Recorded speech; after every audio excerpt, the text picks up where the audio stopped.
Shepherd.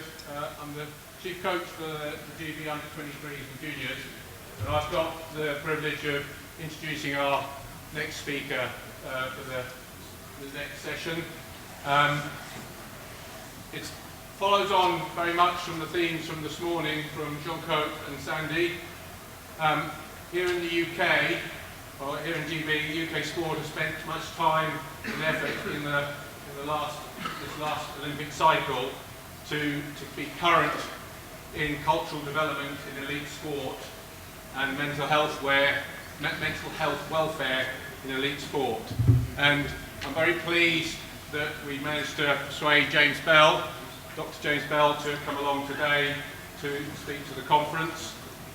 James originally completed his training as a PGA golf coach in 2005. He then went on to train as a performance psychologist, studying for an MSc and PhD at Bangor University in Wales. And that was in conjunction with the England and Wales Cricket Board, that funny game that we played over here. In February 2013, Dr. Bell was recruited by the Cleveland Browns as Director of Psychological Services, which involved providing psychological support to athletes, coaches and support staff.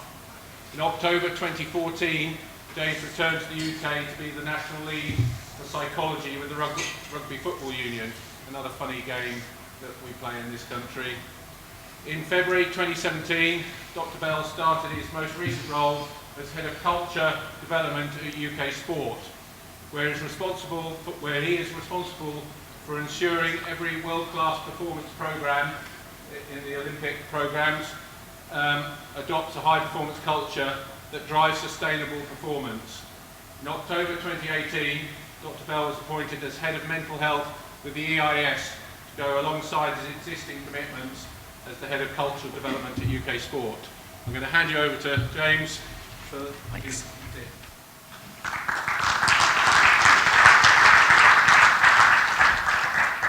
Thanks very much. Just wait to get the slides up. Go right back to the beginning.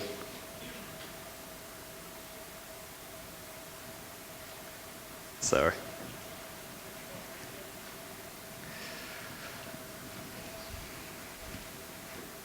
Cool. So I'll make a start. Thanks for the introduction, Pete, and thanks for having me here today. To kick off with, I thought I'd just give you a little bit of an anecdote. So I assume you guys understand, we're from all different countries, but UK Sport is the sort of strategic funder of Olympic and Paralympic sport in this country. We have an office in London, and when you go into that office, my boss, the performance director for UK Sport's favourite picture, and that's on the wall sort of relatively front and centre, is this one here. It's the picture of Amy Tinkler and her national coach Colin and a physiotherapist by the name of Louise. When we talk about culture, for those of you who have read the culture code, it's the Latin word for care. So this is the image that sort of inspires the type of feeling that we think we're trying to generate in world-class programs in our system. So you've got the youngest Olympian that we took with Team GB. She's 15 years old in this picture. She's just won a bronze medal. She's just achieved her lifelong dreams. She's got this coach who's been with her on every step of that journey from the age of 11 when she joined the national programme, and you can just see the care that exists between those two people. And then you've got a physiotherapist one step removed who's obviously basking in their enjoyment. This is what we're trying to create when we talk about sustainable winning cultures, success that's underpinned by care. So if there was a sort of feeling or an anecdote that was trying to capture the next 45 minutes, this would be it. We could find loads of those types of pictures, but this is the one that seems to capture it most pertinently. So next to that picture, a little bit further along in our office, this is our banner. This is sort of what we stand for. So we, as an organisation, our responsibility is to fund Olympic and Paralympic sport with the aim of inspiring a nation. So we're inspiring a nation through Olympic and Paralympic success. I know it's a little bit fuzzy, but the third objective that sits below that is about every sport, or enabling every sport to sustain or apply a sustainable winning culture. So underneath the idea of performance is culture sitting beneath that. So it's a fundamental part of what we're trying to do.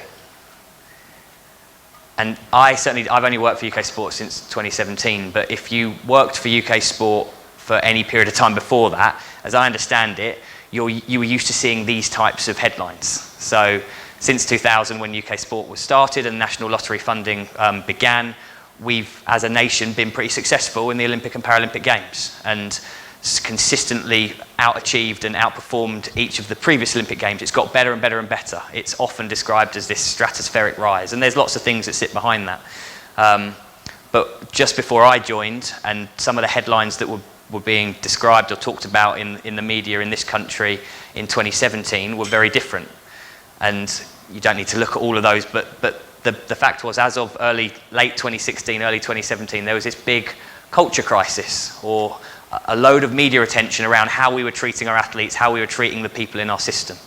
And I'm not going to lie, that's the only reason I've got a job at UK Sport. There's no way that my job would have existed if it wasn't for that. I happen to believe that UK Sport also fundamentally believes in the fact that if you get culture right, if you get environments right, you'll get performance right. And if you create the right environment that cares for people and gets the best out of them, then they're going to deliver their best possible performances. However, being really frank, we wouldn't have a culture team. I wouldn't have a job if it wasn't for some of these headlines that were coming about, and they wanted to go, what are we going to do about it? So UK Sport as an organisation, and for the people that work in that system, so the British guys in the room, we're generally known as the funding agency. People generally don't like it when we rock up because we're going to talk about funding. And that is the big part of what UK Sport does. It takes government money and it decides which sports it's going to go to, and that's primarily based on how many medals or what types of performances can be delivered at an Olympic or a Paralympic Games. And that absolutely exists in relation to performance. I'm not going to lie and say that we couldn't use some of those levers in relation to culture, but touch wood, as of 3 years into my tenure, we haven't had to use funding as a lever, or we certainly haven't used it as a stick to change behaviour within programmes. But I'm not going to lie and say that that threat doesn't exist. What I'm going to talk to you about and the way we've tried to approach culture is in these sort of three areas. So we capture insights, we monitor culture on an annual basis. Cultures are all about people. So the types of people you recruit into sports organisations is going to dictate the type of culture that you get. And UK Sport is part of a big recruitment drive and is absolutely involved in lots of recruitment. So particularly, I've put performance directors up there, but I could absolutely put head coaches or chief coaches. I could absolutely put heads of performance support. I could absolutely put CEOs, but people who have leadership roles in organisations are absolutely going to influence the culture. And then probably towards the end of my presentation, I'm going to talk a little bit about the education work we do around what does good look like. But that's the sort of broad framework by which we work. Just to give you a bit of a timeline of what I'm going to talk to. So I was hired in February 2017. And there's a guy called Donnelly, who's the head of sports integrity. He was hired pretty much at the same time as me. So integrity and culture are two things that work together in UK Sport. I'll allude to that a little bit, but for the most part, I'm going to talk about culture. In the first 3 months of my role, we did a load of data capturing. We got a load of people in a room together to talk about, whether they be performance directors, coaches, athletes, support staff, say what does good look like? What does a really sustainable winning culture look and feel like on the ground? We captured that insight, and then we built a process, and we've basically followed that process for the last 3 years. So we do something called a culture health check on an annual basis. We usually do that between May and November. October in 2017. Then we capture that information, we share that back with the system, sports develop their action plans, sports develop plans in order to try and address and improve their cultures. We do a load of education stuff, and then the cycle continues. We capture more information the next year. I've put in there about media briefings. We've tried to take the media on the journey with us as part of this. And that's the process we go through. So that, at a really high level, that's what we do. I'm going to talk to you in a little bit more detail about some of the things, particularly the culture health check and the education work that we do. So this is the very first thing that I was part of when I joined.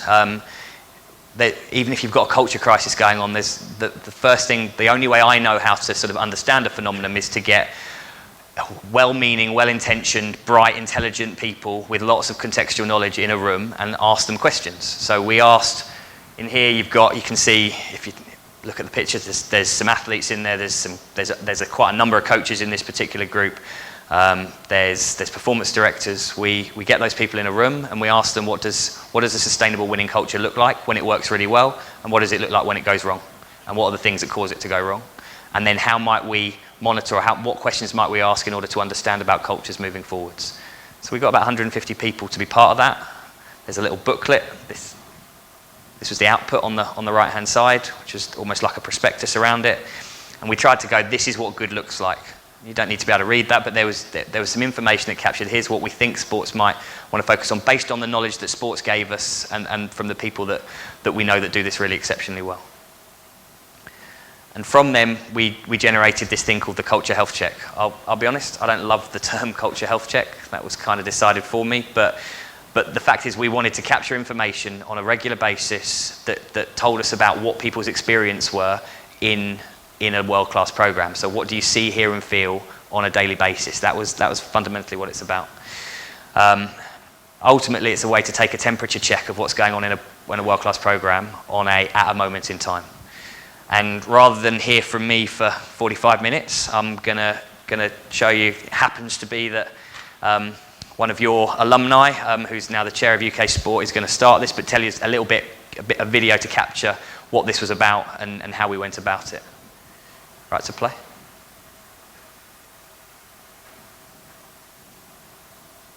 Culture is probably one of the hardest things to define.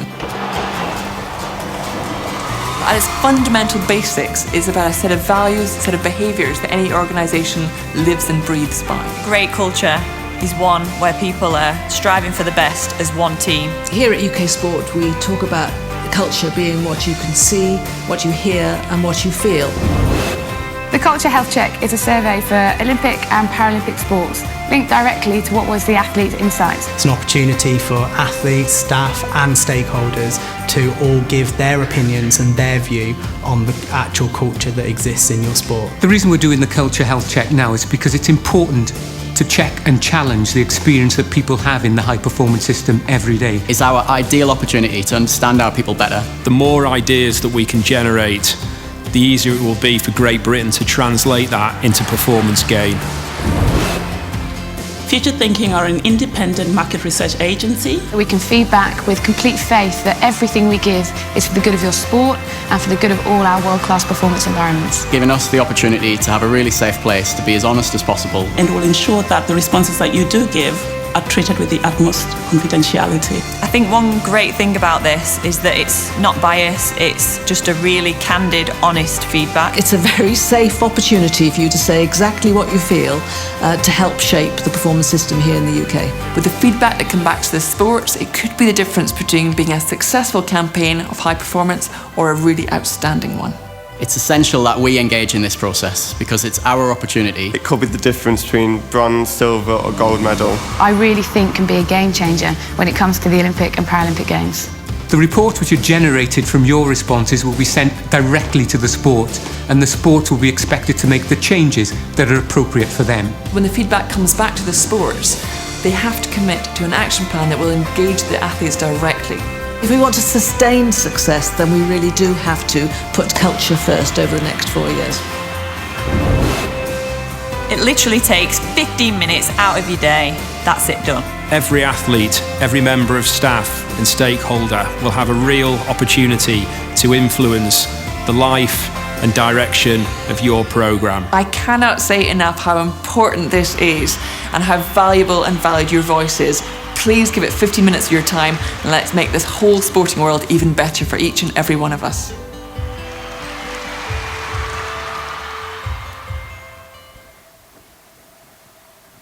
So that was what we did. That was a video that launched this in 2017. I'm now going to share some of basically the results that then gave us some insight as to what we might want to do in this space. So in 2017, 32 sports took part. That involved 1,500 people. Every time a report was produced per sport, we review it internally. We put together an expert advisory group to help advise sports on how they might respond to some of these to some of the information that was captured. We went on the road and shared this information to people like yourselves, but in the UK. And then we shared this with the media almost 1 year from the point we started, because a big part of this was, this started because we were getting really negative press, and we wanted to go, actually, we've done something about this, and this is what we've done, and this is where the system's moved to. So that was 2017. The only subtle difference is there are some obvious limitations to anytime you do a survey. I can imagine what you will think about doing a survey, even though it only takes 15 minutes, especially when you're asking athletes to do surveys. That's not always the most engaging way to capture them. So we now offer sports a bit more of an option. So they can either do a culture health check, which is what you've just described, a much shorter version, which only takes about 5 minutes, which includes questions that we know predict outcomes much better. And then we do this process called a walk the floor, which is where we get a panel of people to actually go and live in a sport for a period of time to get an actual feel for what the culture's like. I happen to think that that's the most robust and comprehensive way to get an understanding for a culture, is actually to go and experience it yourself and speak to the people that live it on a day-to-day basis. So now, sort of 2.5 years later, you've got 3,000 people that have taken part in this. That's all the Summer Olympic and Paralympic sports. This slide is actually slightly out of date. All of the winter sports have now done it because they've started their cycle. And what we try and do is, when we capture this information, every time we'll then sit down with the sport, we'll review their results, and we'll have some type of development meeting. So it's not just seen as almost like a test that you've got to pass or fail, but something that provides you information that you're going to act on. And we help sports think about what they might do with it next. So to give you a sense of what this information tells us and what we've learned over the last few years. So first thing, I won't dwell on this for too long, but for those of the people that work in institutions where you have to do surveys, getting any type of decent response rate is hard. We managed to get, so as it stands, we're getting about 80% of the system to engage with this process in some way. As a benchmark, if you can get 50% in pretty much any other institution or organisation, you're doing pretty well. So we feel like we're capturing people. People want to contribute to this. We feel like we've got a valid set of results as a consequence. This is probably my favourite question that we ask. If you really want to get a feel for things, you ask people, what are the words you would use to describe what you see, hear and feel on a daily basis? You've only got 3 words, tell us what they are. And so when we do that for the whole system, the words that come out are words like commitment, professional, support, teamwork. If you want to get a feel for what does it actually mean to be part of this system, that's what comes out. That's quite a good retort to some of the negative press that we've had. Just to give you a sense of what that looked like from 1 year to the next. So that you're getting similar types of words. So the most cited words in 2017 to the most cited words in 2018 were pretty similar. So commitment, professional support, and teamwork appearing as the top 4 in both years. So that's giving you a sense of what do people actually think. Those are the best words to describe what our system's like. And then to give you a little bit more, so some of the questions that we ask where we get consistently positive responses. So interestingly, the question we ask that always gets the most positive response, almost in every single program, is about pride. People feel, more than 90% of people feel proud to be part of their sport, to be part of this system. Probably not that surprising, given what the Olympics and the Paralympics stand for, and the fact that you get to wear the badge on your chest. But that's the biggest emotion, or that's the most positively answered question. Some of the other positively answered ones, people feel like staff and athletes work well together as a team. People feel like they're cared about as people. People feel like generally there's pretty good leadership in the system. These are all, generally speaking, if 80% of people say something positive, we think of it as a strength. Probably more interested in what areas are there for improvement. So interestingly, when we asked this question in 2017, the most negatively answered question was this one, about do particularly athletes feel like they've got an opportunity to give feedback without fear of negative consequences? And that was the most negatively answered question. More than a third of athletes said no to that. They didn't feel like they could give feedback. They didn't feel like their voice could necessarily be heard.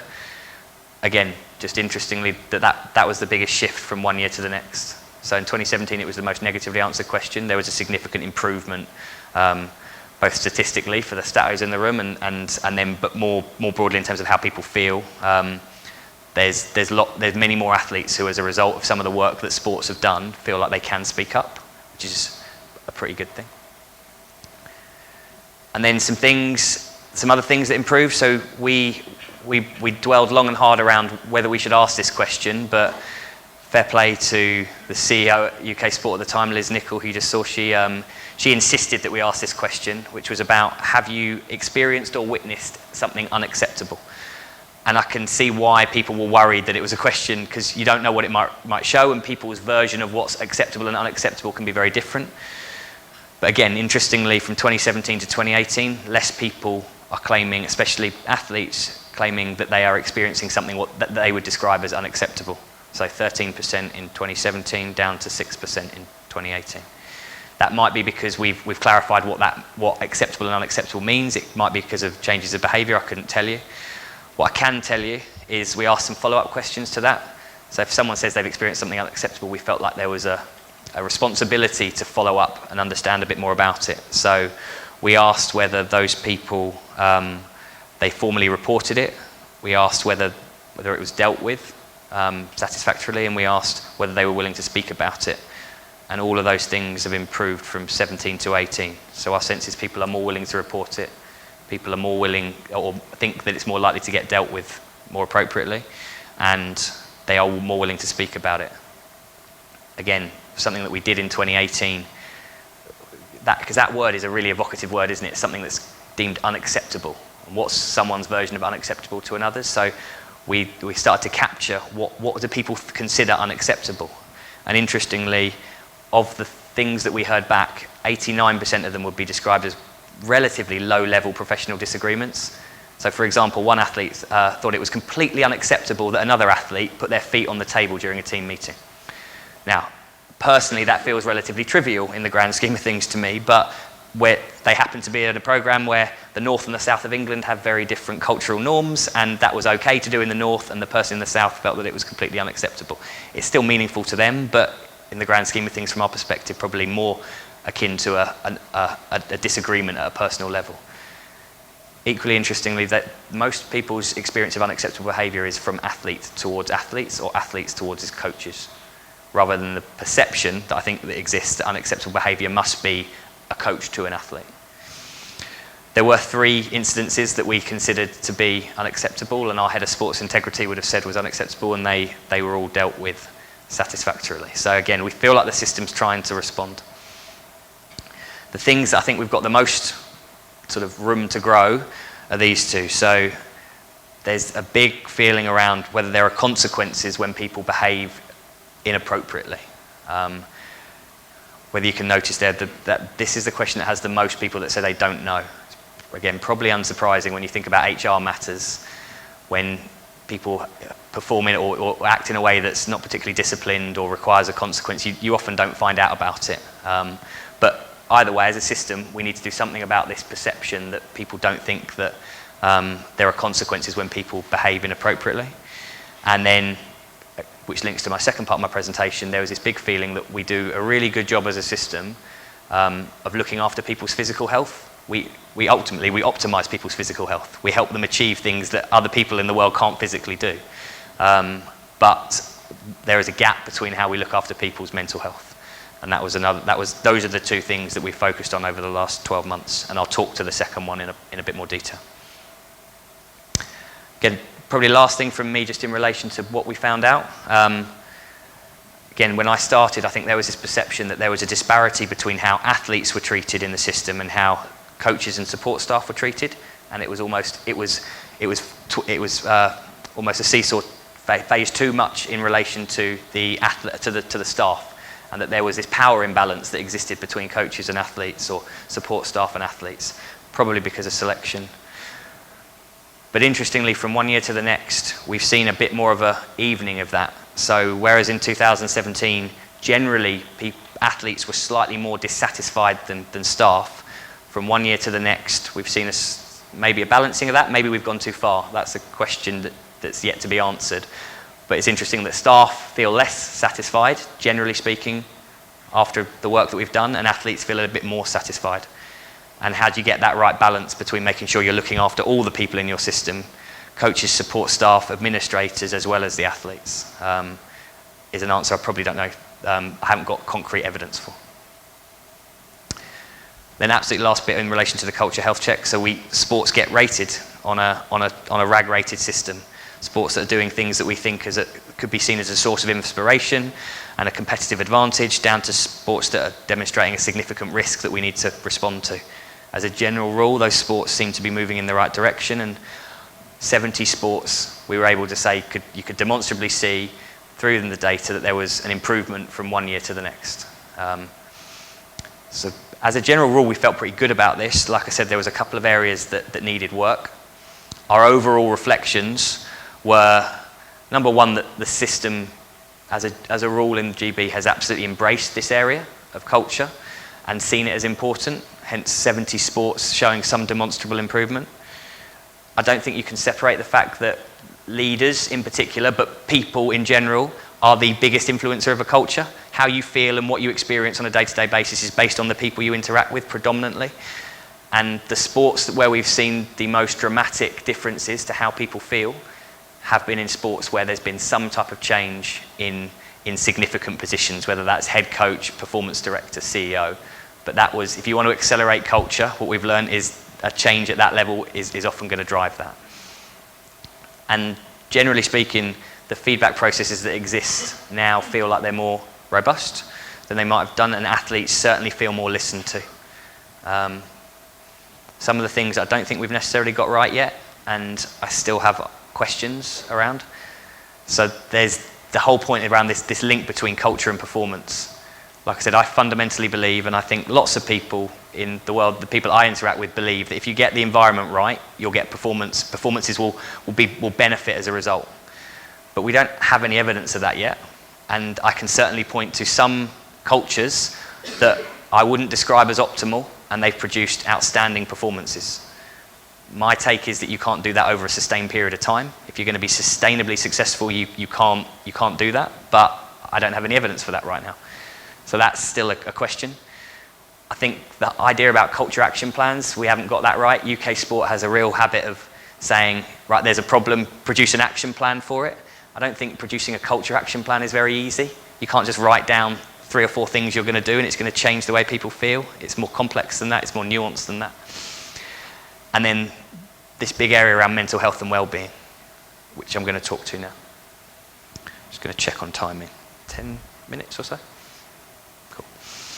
So, as I said, the second part of my job is about mental health. I don't think you can separate mental health and culture, so I think it's quite helpful. The job that I get to do in relation to culture is linked quite closely to mental health. But as a result of some of the feedback you've just seen, we created a mental health team, and we have a strategy for mental health in the high-performance system. And that the strapline or the vision of that strategy is to promote a sustainable high-performance system where all people have the best opportunity to have positive mental health, and to ensure there's appropriate support for those experiencing mental health problems. There's a couple of bits that I think are really important in there. I hazard that if I asked the 100 people in this room right now about mental health, I think most people get drawn to or think about mental health in relation to mental health problems. So I think you say the word mental health, you immediately think anxiety, depression, doctor, that type of thing. Whereas our view, and certainly the World Health Organization's view, is that everyone has mental health, just like everyone has physical health, and we can promote that and optimize that in much the same way.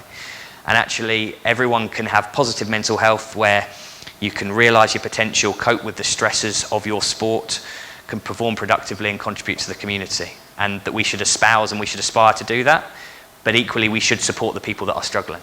And that everyone bounces between those two perspectives. And I'm pretty certain I can find any single one of you in this room in the last week will have not necessarily been coping brilliantly, or not necessarily being at your absolute best at work, or not necessarily really feeling like you're contributing at home or with your family. There's lots of difficult bits in that, and people bounce between them.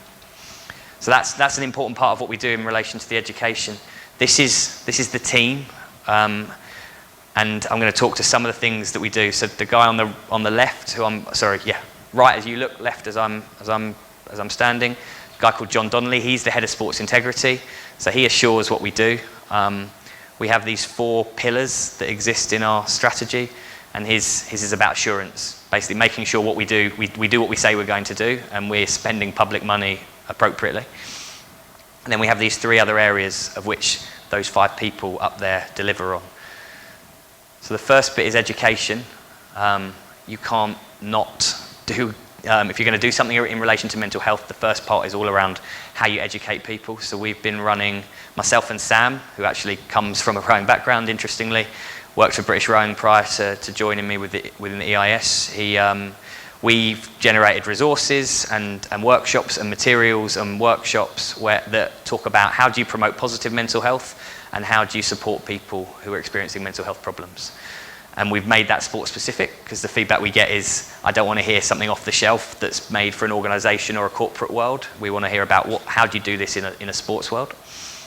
And then we generated some online resources, and we have this concept called Mental Health Champions, where we're going to help people who already work in a mental health space. If you're having conversations with people about, as a coach, you're automatically going to be having conversations that merge into a mental health space, and we want people to feel more equipped and more skilled to have those conversations. So we've done a big piece of work around that. Probably the most innovative and the thing that I'm most excited about is in relation to these 3 people in the middle. So they are Amanda Gatherer, Alan Curry and Alan Johnson. They are clinical psychologists and sports psychiatrists.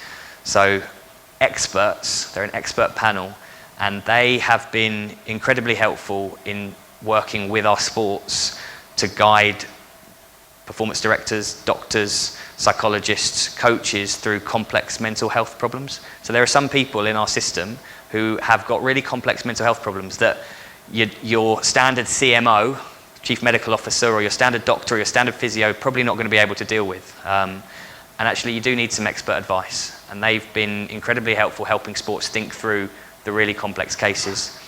They've also helped generate a referral network so that when people are experiencing problems, we've got people that we can send them to who understand sport, understand the world they've come from, and can actually work with sports to support them. And then we've done quite a lot of stuff, particularly with the BOA and the BPA. We know that games time is probably the most stressful experience for lots of athletes and support staff, and how do we help them manage and maintain appropriate mental health through that time. And then the last thing, which I won't dwell on, is because from my perspective, you go on the internet at any point at the moment, on any given day, you'll probably hear about an athlete, usually an ex-athlete, talking about their mental health. My sense is that mental health has now got a platform. People understand that this is an important area that we need to take to address. But we have done some work to try and continue to promote that, probably more importantly amongst coaches, because let's not assume that mental health problems are only going to exist amongst our athlete population. In fact, we've got really good evidence to suggest that coaches and support staff are going to struggle just as much, and that's going to have an impact on our athletes. So how can we raise awareness to make sure we look after ourselves properly across the system? So those are kind of the 3 buckets. I wanted to leave you with some advice and what we've talked to our sports about in the build up to the games, assuming lots of the people in this room are going to be taking people to an Olympic or a Paralympic Games or a major event in the coming months. So what would we suggest you be thinking about in relation to mental health? Number 1, you do some type of screening. We do physical screening really well in this country. I think in sport generally, I don't think we do mental health screening particularly well. So why would we not screen all of our people to understand who might be more at risk? I've talked about the education and making sure people are aware of the types of things, how they might safety plan for key individuals who are going to a games. It's absolutely critical. I think if there was one thing you need to do from a mental health perspective is be really clear on who are you going to go to if you're worried about either yourself or someone else, and having a really clear point of referral. How are you going to monitor mental health during the games on a day-to-day basis, knowing that things can change quickly? How can you create an environment where you're going to promote positive mental health rather than overwhelm people with stress? And ultimately, how do we've realised that the period after an Olympic and a Paralympic Games is actually the biggest risk factor for particularly athletes, but also coaches, because people build and build and build for 4 years to this enormous event, and then often, regardless of whether you do really well or really poorly, there's a space after it which people don't really think about and don't really prepare for, and actually that creates massive risk factors. and people really struggle with their mental health in the 3 to 6 months post-games, this post-Olympic blues phenomenon. How are we going to manage that, and what might preparatory work might you do to support people to think about that? So those are the sort of 6 things that we've advised, and I can't see any reason why all people wouldn't be thinking about that in relation to, especially if you're going to major events over the coming months. Cool. That is me. I've got a few minutes for questions, so thank you for your time. And yeah, if you've got any questions you'd like to ask, please let me know.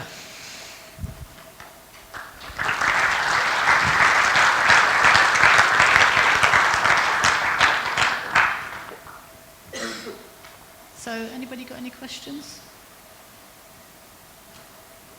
Okay, well, Simon will be here for a bit longer, and he's going to join, James is going to be here for a bit longer, and he will join the panel session after the break. Okay, thank you. Thanks.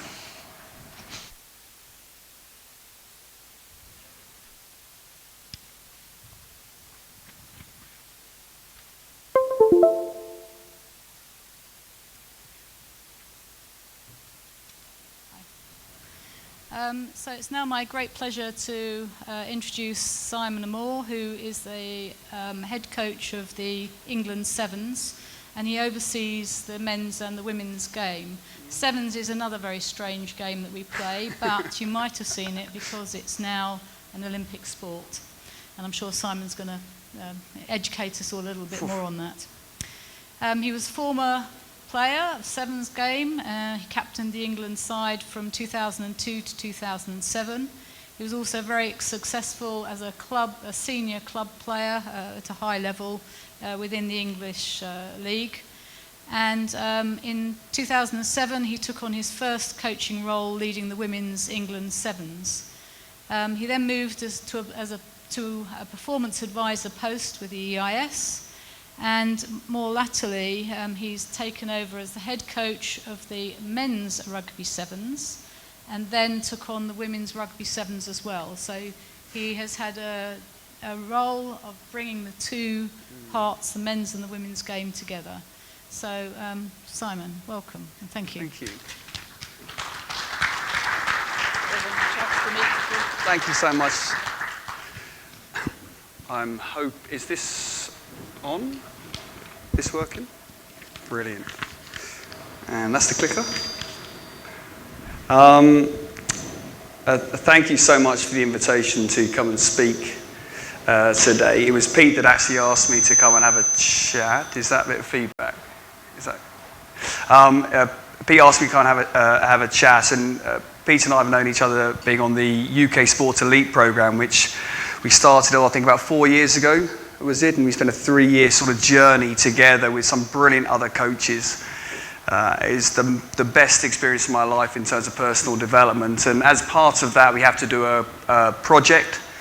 And mine was around this, really, trying to integrate the men's and women's teams together. So I was the men's sevens head coach for a number of years. I was very fortunate to coach the GB men's team in Rio as well and get a silver medal. And then a couple of years after that, I was asked to head up the whole of the England Sevens programme. So at the moment, I'm kind of a performance director of Sevens in England and the men's sort of Sevens head coach for England and the men's Sevens head coach for Great Britain. So it's a really combined kind of role, which is challenging on occasions, but is absolutely fascinating. So I'll share kind of what I've done with this project, and hopefully you can get something from it that's really useful for you guys. I've got a few questions at the end, really open, and open to challenge as well. It's one of the best ways of kind of learning what we're doing is right or wrong. But first up, I guess, sevens. Hopefully this works. The World Sevens Series, this is effectively what the men's and women's teams compete in. We go to some amazing places around the world. Starting off, the girls started in Glendale in USA about a month or so ago. We head off to Dubai on a week tomorrow, both men's and women's teams, go across to Cape Town, then we jump down to the southern hemisphere to New Zealand and Sydney, go across to Los Angeles, Vancouver, Hong Kong, Singapore, back to Langford, So it's a wonderful, wonderful circuit that involves an awful lot of travel, an awful lot of jet lag, an awful lot of stuff that I'm sure you guys are fully aware of. But on top of this, we've also got a European series we compete in, and then there's the World Cups, Commonwealth Games, and of course this year culminates in the Olympics. So it's a very well-travelled sport which poses its own sort of challenges.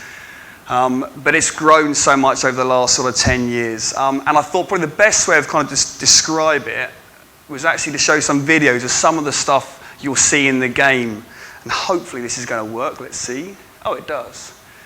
So the main thing around sevens, if those haven't seen it too much, it's about speed. Speed is really important. So this is Dan Norton, who's probably, well, he is the world's record try scorer with about 300 or 400 or something like that. He's been playing about 10 years. So you need people to be really, really quick. There's no doubt around that one. You need people brilliant in the air. So the leaping and the aerial skills is pretty important. It's becoming more and more physical, so the contact and the types of area around that. You've got one of the most powerful women's players in the world there, Heather Fisher, who's an absolute superstar. Speed and power combined.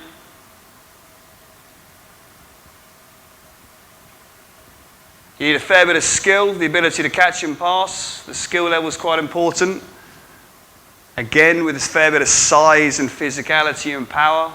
All these things are pretty key. That one's in Hong Kong, which is a pretty special place to go and play rugby. Agility and footwork. This one's pretty important as well. So you need people that can do this. But ultimately, sevens is about fitness.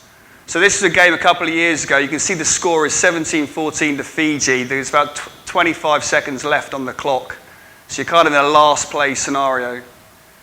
This is a quarterfinal, so they would have done 3 or 4 games before then. And this is kind of what makes the game it is. You can't really play the game of sevens unless you're fit, unless you can be that the high speeds, you can maintain that. And of course, you've got all the skills and decision making. So actually this game here, actually Fiji needed to win this one game to win the series for the year. Unfortunately, well, you'll see in a second, they don't quite make it. And they work on the whole series, they lose it by the one score, by the one result, which is a tough one.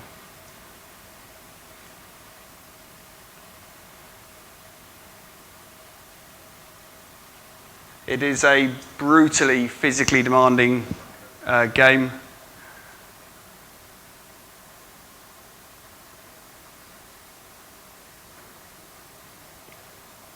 Which eventually, after the ball being in play for a minute and a half, I think now, eventually you'll get a score. And they're brilliant moments, but it hurts a lot. So it's a brilliant game to be a part of because there's so many different aspects you need to be physically good at, and that's before you look at the mental side of decision making, dealing with pressure, and the skill as well. So I guess statistically, to give you some data, which is always quite interesting, these are the ranges of types of athletes we've got in the program at the moment. The men around about that size, the women, that's what we've got. But if you look at the USA at the moment, the size of the athletes in the USA, the female athletes, there's 6'4" girls that are weighing in 105 kind of kilos. They are going to be a force and a half. Max speed is probably the big one in terms of the sevens game. You can't really do the game unless you're quick. It's kind of a fundamental with the space on the pitch. There's the distances they'll do roughly in a game. So up to 10 kilometres, up to 2.5 kilometres for the men. In a game, in a tournament. A game, God dear me, I wish. 2.5 kilometres high speed and change of directions, that's acceleration, stops, decelerations, around 250. And then your technical side of things. So there's a lot of stuff to kind of do. And I guess it's important to understand this when you're trying to understand the type of athletes you want to bring in and then how you gel it all together. My next task when I oversaw both programs was to try and bring this program, bring the men's and the women's together. And I guess the first question, like all of this, was why? And well, there was a few things. And I mean, first and foremost, the uniqueness of rugby, as you can probably see, rugby sevens, very different to 15s, different demands of the athletes, different decision-making kind of skills that go with it. So it's a really specialised kind of game. So by combining the two, the men's and women's together, we can really learn and grow together. You may have seen on that schedule before that a lot more of the events were standalone, and rugby was a very traditional sport where the men would play over here and the women would play over here. And now because of the Olympics, it's been in now since Rio, they're combining everything together. So there's a definite feel about integrating everything together, gives you some kind of competitive advantage on this kind of one. And to be honest, I was kind of a bit curious myself around this, thinking about mixed schools and learnings and growth and how that's really, really important and fascinating. This just comes down to the shared learning. And I don't know if anyone got to the leaders conference last week, I think it was, at Twickenham. There was a brilliant piece around cognitive diversity and showing all the evidence around different people and stopping the groupthink and the ability to get more people, more experiences, females and males working together, which we're now at a really great place of just prompts different thoughts. So there's a big reason about how that could happen, and like all this stuff, it helps a little bit on the costs. It does help we start to share people, staff working across both programs. And particularly for us, because of rugby sevens being the way it is in our country, actually what will happen next Friday when the guys and girls will both go out to Dubai, we'll have about 3 or 4 players from each program that aren't selected or injured, staying back here in the UK. They train together with each other, still doing 7 specific training rather than having to farm people out to places doing something different. So there's loads of the reasons why. And then how we integrated it, well, I guess it's any kind of change management. First and foremost, it was about being really clear as to why we were going to integrate and what we were trying to achieve, where we were trying to get to. It was really important to make this. And the key thing for us to set everyone on a journey around the vision we wanted as a program, we believe that this is the best way for us to be in the world's best sevens program. And really making that very clear, the benefits that come from this. I'll talk about the challenges later on, but the benefits, if we can get to that point, what we can achieve. The empathy was really, really important as we did this journey of that year. Understanding the reluctance from some, understanding the individual views, opinions, and taking that on board was critical, because there was naturally some reluctance from people to integrate. There was naturally some reluctance from players, from staff to go against it. So understanding that. And then going with that was then the speed at which the integration then happened. So understanding when we felt we could really push things really hard, which I'll talk a tiny bit later on, and when we had to slow things down just to make sure that everyone was still on the bus, everyone was still kind of there. And getting this ebb and flow rather than driving on through and just continuing at the pace that, well, personally I felt was right. So understanding that. The collaboration with the staff, absolutely essential. And I guess just deep down on this, because it was a really sensitive one. You had a really interesting group, which I'll talk about in a second. The amount of care that was needed in people to generate that trust and maintain that trust, have those conversations, was really important on this journey.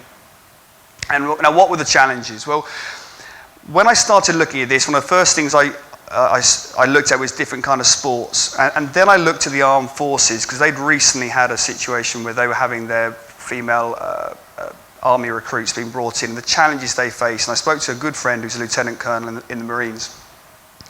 There's a really interesting one about how he had to educate all his people around him to create a shared language.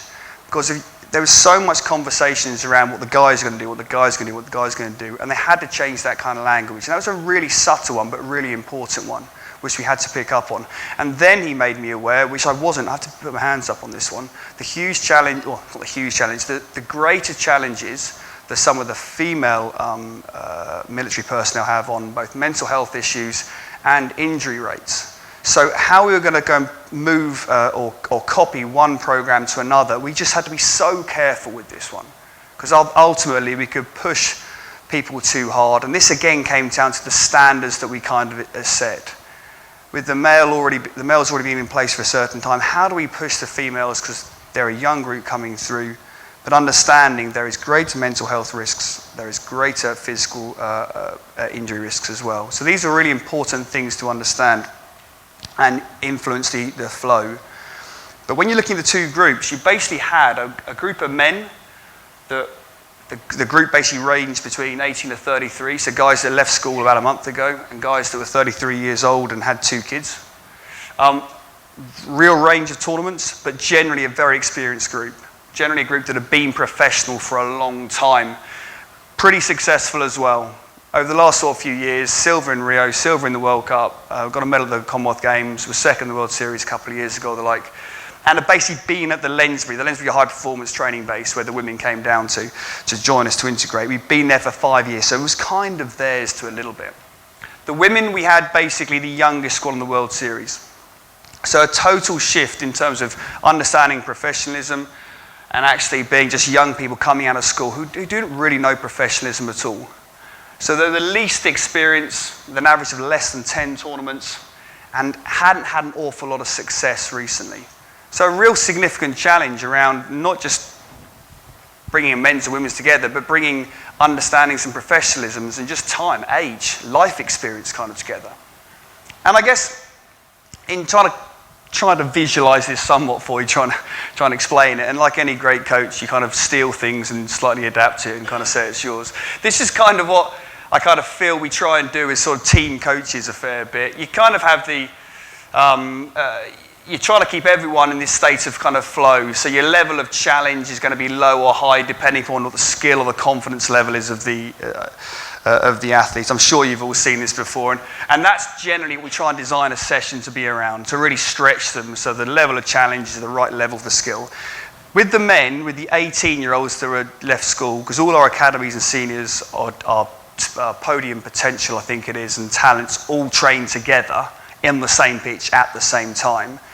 We basically end up with something that looks around about like this. One session, and there'll be some people that are stressed out, you can't believe it because they've no idea what's going on, and others are going, this is not tough enough for me, I'm not getting challenged. So we always get this anyway. So suddenly when we stick in another team with that as well, we suddenly had a real mess. And this is a real challenge, I guess, to try and make these kind of ways of operating work with the huge diversity that came with it. But I guess the question always came back to, well, why do it? And the opportunity of the diversity was always something that I felt was going to be the best chance for this team to be the world's best program, because no one in the world at the moment is doing this. And I believe that everyone will move towards this way of operating. No one has this diversity and uses it as a competitive advantage, and with more and more combined events together, I was pretty confident. And there was a quote that went around by doing some of my research that said this about female athletes. So female athletes will often request to explore the rationale behind coaching decisions more than male athletes, often want to be involved in the decision-making process. Basically asking the question, why, I guess, a lot. Now, as a team sport, invasive games coach, this is what you're crying out for from all your players, all your athletes. The men as much as the women. You're driving all the time trying to push the guys to ask the question, why? Why are you making this decision? Why are you going to make that choice? Why have you passed here? Why haven't you run here? Why have you done that? So in my brain, I was thinking if there was a way we could get some of this infectious questioning and why brought over here with the guys in terms of them getting more questions of why, and then the guys going, look at this professionalism, how to behave, monitoring, all that kind of stuff that they do so brilliantly, and bring that across, then you could really grow this whole thing together. That was the excitement about me with the opportunities about integrating them that no one else was doing. And so just I delved into this a little bit more, found this table that was basically a questionnaire that was put around by one researcher, generally to two female athletes, really just trying to get a feel for out of all these questions. And I'll stop talking for a second so you can read through it. And then from a coach's perspective, how important it was for them to show this on their sort of scales. So I'll stop talking, you just get a read through a couple of them.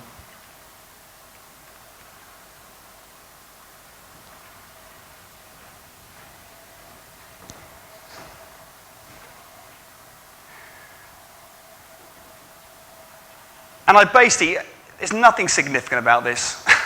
I asked the 17 contracted women's players and the 18 contracted men's players to answer the questions and give us a bit of feedback, kind of what they felt was kind of important. Because I was just curious about how we could all learn together. And the results were really quite interesting for us.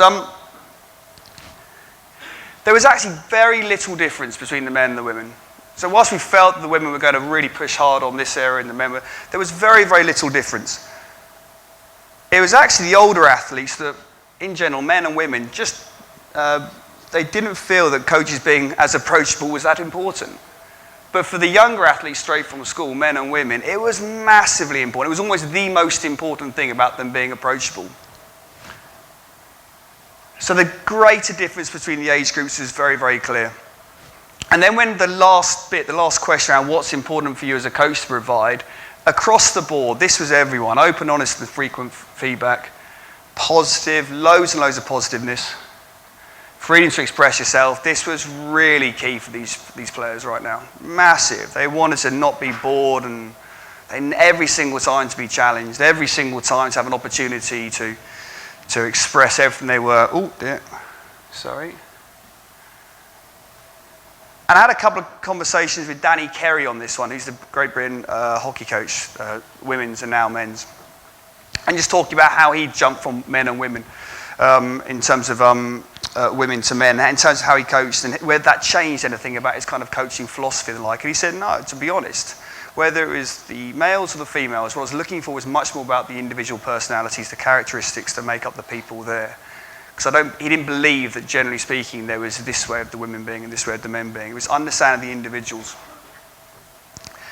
And I guess what has come out of this for me, and certainly is even more evident over the last sort of 6 months since this one, is there's definite closer parallels between the age, the emotional, cognitive resilience, if you like, of the athletes in that way than there is the gender. The difference in the gender is not as important as the closeness in the cognitive, the emotional, the resilience, the like. And this is a really interesting one I picked up from leaders last week as well.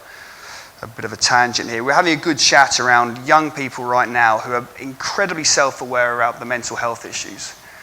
And we do have conversations with people in the program, and their understanding about mental health challenges and their feelings and sharing their feelings, particularly young kids from primary schools right now, is massive. They're really, really, really open to that. But what is clear is the technologies, the phones, is stopping the human connections. So they understand all this knowledge about mental health and the challenges that go with it and their feelings, but they spend their lives, and I've got 3 kids myself, they connect with each other on the phones through the WhatsApp. So even though they know this information, how they resolve it and how they support each other on a human kind of level seems to be getting less and less and less. Whilst back in the day, what we were talking about was our understanding wasn't as great, but we spoke with each other a lot more in the backyards, on the cricket pitch or whatever else. There's a better human connection, which I think is really important for us going forward in that understanding. So I think that ultimately, what are the lessons learned? These are things that have really probably come out for us. The importance of knowing your athletes both as people and performers is really, really important to a really, really deep level. And I guess world-class coaches in the future, they're going to be just relational experts. They're going to know their sport. There's no question about that. But they've got to be able to walk into a room and basically, certainly team sports, and basically see a range of 20 people and be able to go, how do I connect with that one? How do I connect with that one? How do I connect with one? And jump around. And then you're into the authenticity paradox kind of challenge. How do I be authentic to myself, but also connect with everyone? But the relationships is so, so important to make that kind of work. So understanding that for the emotional, cognitive, and the resilience. There's a really massive one here, which really came to me throughout this project that we just didn't do well enough. And that's knowing yourself. And I meant knowing yourself both in terms of where you're feeling in the moment, but also in terms of how you coach. So as a result of that, we did a load of coach cams, and I'm going to get his name wrong, but Morabian's rule, is that one? Where it's communication is only 7% what you say, 38% your tone, and 55% And it's your body language, and I know that's been disproved, but the point being is it's not just what we say, it's everything else that goes with it to connect with the athletes. And so the importance of coach cams and going back, and it's a really important part of the program now, how are we delivering what we're doing, how are we connecting with people, what's our tones like, how, in this group here, there's 7 people over here that we are connecting with, 2 over there, how are we going to connect with them? So knowing yourself is absolutely massive.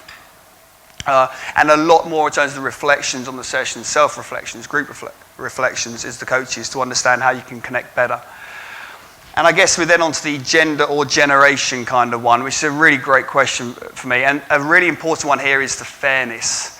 It's really important balancing this real challenging one in terms of what's fair between people, individuals in a team and within programs. So I was fortunate, I think Pete might be in there as well. I was fortunate to go to hear Christian Horner speak at Red Bull, where they got 2 drivers. And how do you create fairness among 2 drivers, equal kind of support? And it was so much so that you even had equal opportunities to be first out the pit lane each time to create that constant fairness. Because ultimately, if one team or one person felt they were getting an advantage, the whole thing started to eat away. So the importance for us with this program in terms of creating fairness is really, really important. And then it's explaining it to people. So a great one would be is how we spend our money. The guys, a good example would be the guys, just because of the way the budget allocations are done at the RFU, the guys had more kit than the girls. So straight away there was inequality there, even though there was the same amount of training in kind of tournaments. So the guys had to understand that situation and give over some of their allocation of kit to equal it kind of out. How we prioritise certain parts to support the program. So one of the key ones right now I would probably say is our sports psych support, our mental skills kind of support, which is really important for us. And we feel that right now the female program needs a bit more support in that kind of area. One, because they're more predisposed to these types of challenges, which is what the evidence is kind of saying. And we think that we can actually use it better in a better way, the money in a better way with the guys. So having that conversation, understanding it's not all equal is really, really important. Why we do things differently is really, really key. And then I guess we're looking at the collectivism and the individualism. I think if those are pretty awful words to kind of use. So what do you want to create that's collective as a program? That's like England's 7s, if you like, or Great Britain's 7s, if you like. Values, language and feels, and what do you keep as kind of individual? And I guess you're looking a lot there into the environment and culture. So this picture here is kind of like the corridor of the men's lockers. This one is the women's. So it's just understanding that there's totally different ways of operating views, and that's perfectly fine. But where do we have the conversations that basically mean we have the shared bit and the individuality? And the biggest one is probably around values right now, because values is really, really important for us, for the team sports and the way of operating. At the moment, there are 2 separate values for both programs, men's and women's teams. And the challenge will be for us going forward is where is the crossover? So how much do we keep those values in place? Because they're really important for the men's team, really important for the women's team. But what are we missing out as a result as the strength of the program? And that comes from the conversations as well. There's another really important one as well in the whole culture and environment, which is fundamental, is no matter the size kind of the team, it's also understanding the individual. And this has become even more important since the integration has happened. So one of the things that's really key for this team sport, if you like, is, and certainly the way that our recruitment happens, is we cannot recruit people that are always going to be fitting this culture. So I know you do a lot of talk, you hear a lot of talks from organisations that go, right, well, we'll only recruit people that fit into this culture, that are this ways of behaving. To fit those data earlier, I said about the speed, the height, the power, the physicality. Well, if we're going to alienate all the people that probably are the mavericks, the people that are maybe a bit edgy, maybe a bit negative or the like, then we're never going to have the athletes on board to make this work. So we have to find people that may not be quite right. And then it all comes down to the group understanding the individual. There's a big piece around the coaches understanding the individual and how much that individual can shift to a certain place. So how much we can guide him through mental skills support, shift him to a place that goes in with the group. But the point being is the group have to understand this individual as well. So there has to be that. Otherwise, we'll end up with a really good culture, with Belly's chat there, a really good culture, but ultimately we haven't got the athletes, we're not going to get the performance. So there's a really interesting piece about the understanding it there, and that's really important now with the men's and women's coming together, because you're a constant place of understanding this young person who's 18 years old, was at school, has only been playing rugby for 2 years, over this person is 33 years old, got 2 kids, scored 300 tries, been professional for 10 kind of years. Understanding where we can shift people to is absolutely critical. And I guess ultimately, this is the biggest thing that comes out of everything over the past 9 months or so on since completing this project. The amount of conversations that are needed are just absolutely critical. The more we can get people within the program, between players and staff, people between programs, talking about challenges, talking about kit, talking about how budget is allocated, talking about why person. The more you can open up those conversations, then it's clear that all the little ripples of negativity start to drop away, and we get some really wonderful strength and growth there across the program.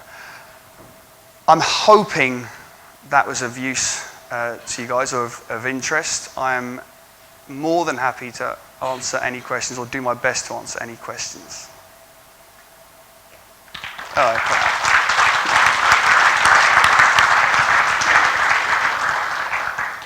Right, thank you very much. I've got a question for you.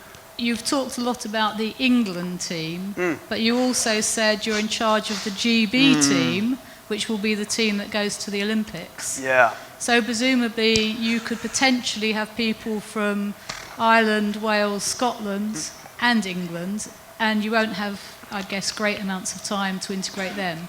So how are you planning to do that? Oh, what a great question. 4 years ago in Rio, there was basically, when the World Series finished until we had to name the squad, there was 7.5 weeks. So Great Britain cannot compete in the World Series. So before Rio, we could compete in Europe, which was great. It's a Great Britain side.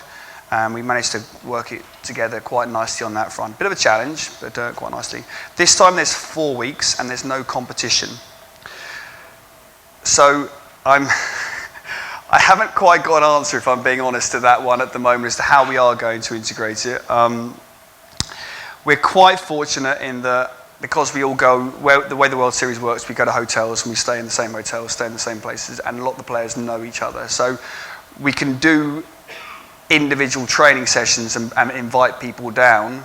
And what we've started to do already is, at the Lensbury, is to semi-brand it Great Britain and ebb that kind of through. But the ideal will be from May the 28th, after the World Series, everyone comes down. There is no England, Scotland, Wales kit. There is no England, Scotland, Wales language. There is Great Britain language, Great Britain kit, and that is how we will do it. I'm not certain without the competitions if we're going to make it work that way this time. Well, we wish you well with that. Thank you. Okay, any other questions? Okay, I have it, Rosie. Thank you. But, sorry, I am not so well informed about rugby, about knowing yourself and what means coach comes. Yeah. I don't understand this term. Okay. My English not so good. So really simple. So one analyst will film the session either through a drone or as a tripod camera, and we'll have a second analyst that will just film the coach, and we'll mic him up, and then we will review him. So he won't watch the session, and then they have basically a document that they set out beforehand as to their goals for the session, their tone, their da-da-da. We'll then ask the players to feedback on that, whether they achieve those goals, and then we'll sit down and review the footage with the coach on what he set himself out to do. Is it kind of body language? So it's body language, it's tone, and it's what they say. So a good one we did was around actually the amount the coach spoke. So when we're trying to encourage decision makers and growth in terms of leadership in the group, every single time the coach speaks, of course, is 1 second the player or the other athletes can't speak. So it was about the amount they were speaking, then it was the quality of the questions they were asking, then it was about the energy they wanted to bring or not bring to the session to raise people or bring people down. And that's the beauty of the coaching. It's every single one should be different because you're trying to get a different stimulant out the athlete. So you see yourself, and is your way of communicating with the athletes if it works or not. This is knowing yourself.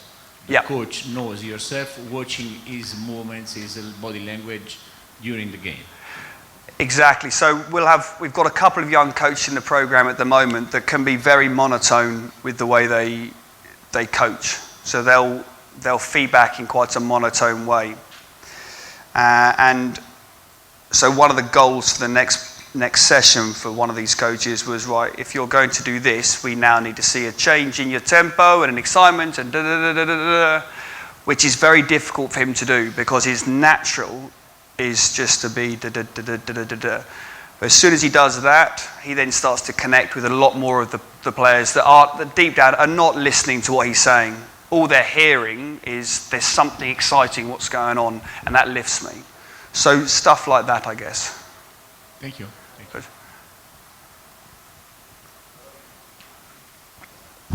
Are these key indicators decided by the athletes, or is it something that there are some not negotiable indicators that you basically put in place, and then when there is the drone, you take the video, blah blah blah, you analyze it, then you refer to these key indicators? So you said that with the drone, then you review the video and you see when the tone go up, when the tone go down. So all of these key indicators are decided up in front from the athletes? Yeah, no, so this is the beauty of it, because this is where the discussion comes in, because ultimately if we have, and it's knowing what the athletes need as well. So if we have a group of athletes that we feel respond a certain way and they need lots of energy or the like or something, the conversations need to happen with the athletes to know what's making them coach better. We've then got to marry that up with what the coach likes to do, what their go-to is. And then we've got to work out, right, that's great for this one here, but then when you turn to this athlete over here, this athlete's saying, well, I don't want you to. In the same team huddle, the same session, I don't want you to go high. I want you to stay nice and level and give me data and numbers here. I want to know numbers in this session right now. And that's it's just a wonderful challenge. The understanding is going, I'm going to do this person over here, but now I'm going to change straight away to this one here, and now onto this one over here. It's where the best coaches will get to, where they can just go bang, bang, bang, bang, bang, bang, bang. And you have an external one, a facilitator or someone that observes. Yeah, so we have other coach developers that will watch it, and what I did for this project, I was very fortunate to have someone could transcribe the coach cam, so they could just write, so you could just read the whole lot, which was brilliant in terms of questions and responses and the like. It's the fun part of coach development, I guess. It's the fun bit, understanding, have I connected with that? And actually, sorry, just whilst I'm running around on this one, we had a brilliant one last week where the coaches came off going, God, it was crap, I got this wrong, it was all wrong and stuff like that. And I said, well, hold on 1 second. I went and chatted to 4 of the players, and they said, oh, no, it was brilliant. I was perfect on this one. The coach is sitting there going, oh, I've got this, and they're going, no, he was miles better than this, because of their understanding. And that's the growth and learning that comes from it. So it's really fun, yeah.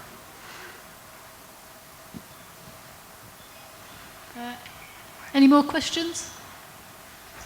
No, well, I'm sure Simon will be around for the coffee break.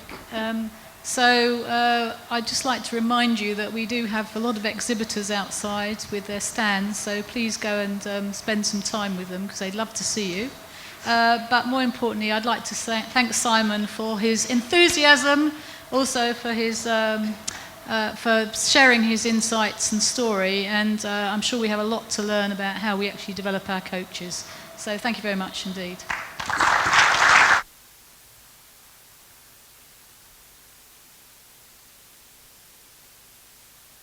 So back here at 3:45. Yeah.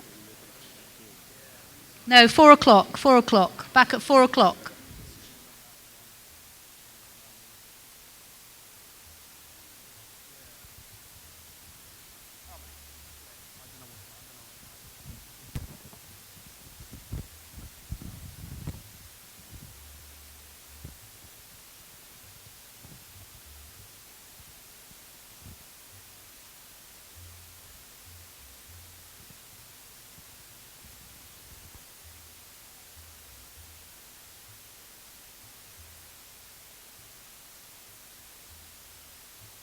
Temperature.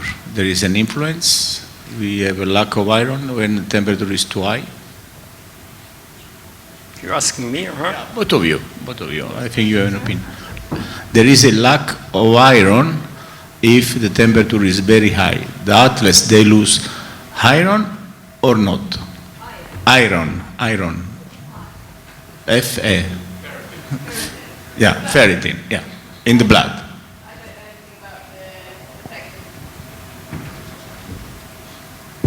I'm not a nutritionist, but as far as I know, I don't know of the influence of heat on iron status.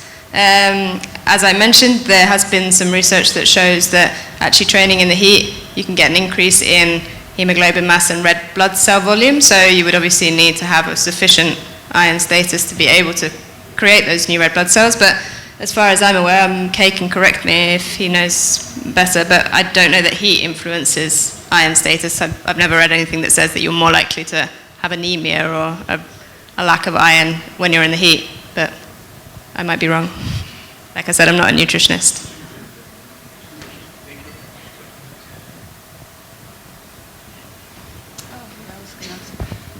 Hi, thank you for a great presentation. I was just going to ask if there's a difference between men and women physiologically in the cooling sort of capacity. I know in the offices they tune temperatures differently for, they're mainly tuned for men.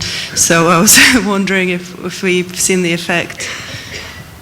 I think there's probably the biggest effects are in terms of kind of body composition. So if you have a lot of the increase in core temperature is both dependent on the ambient conditions, so how hot it is outside, but also on the workload. So the more absolute power you're creating, the more temperature or heat you're creating in your body. So in that way, we see kind of often larger core temperature increases in males because they're doing a larger amount of work.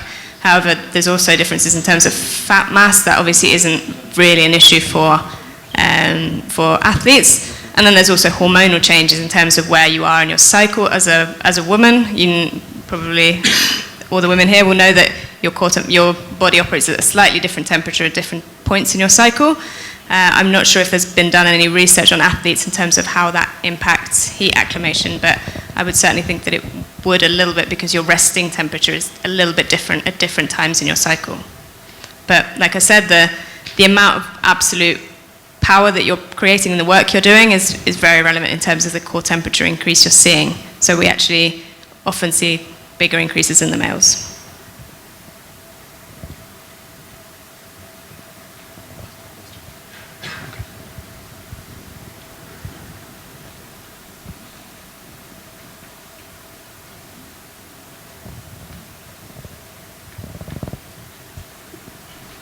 Okay. No more questions? So thank you very much for your presentation. Thank you.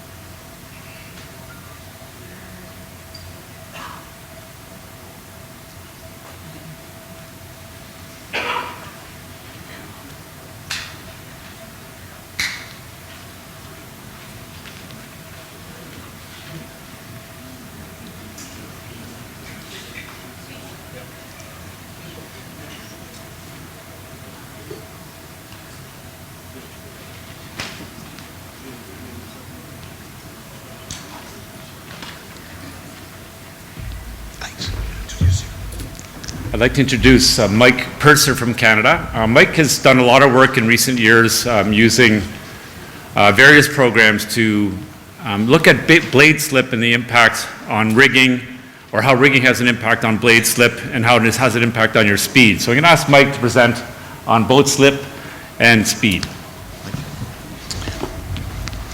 Test. Oh, you guys are great. This works.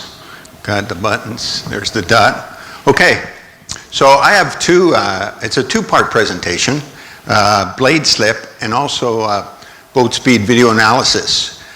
And what we'll do is we'll start with the boat speed video analysis. I'll just show you how this data is captured, and then a little bit about how we look at analyzing the data.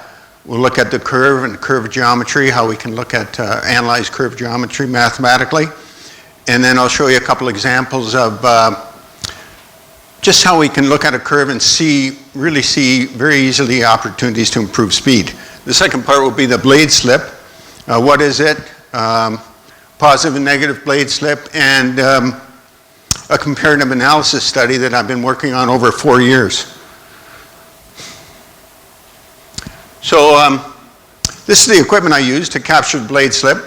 Simple camera, video camera, and the video analysis software. I use a software called Dartfish, but there's other software out there that will capture the information off the video that we need to capture.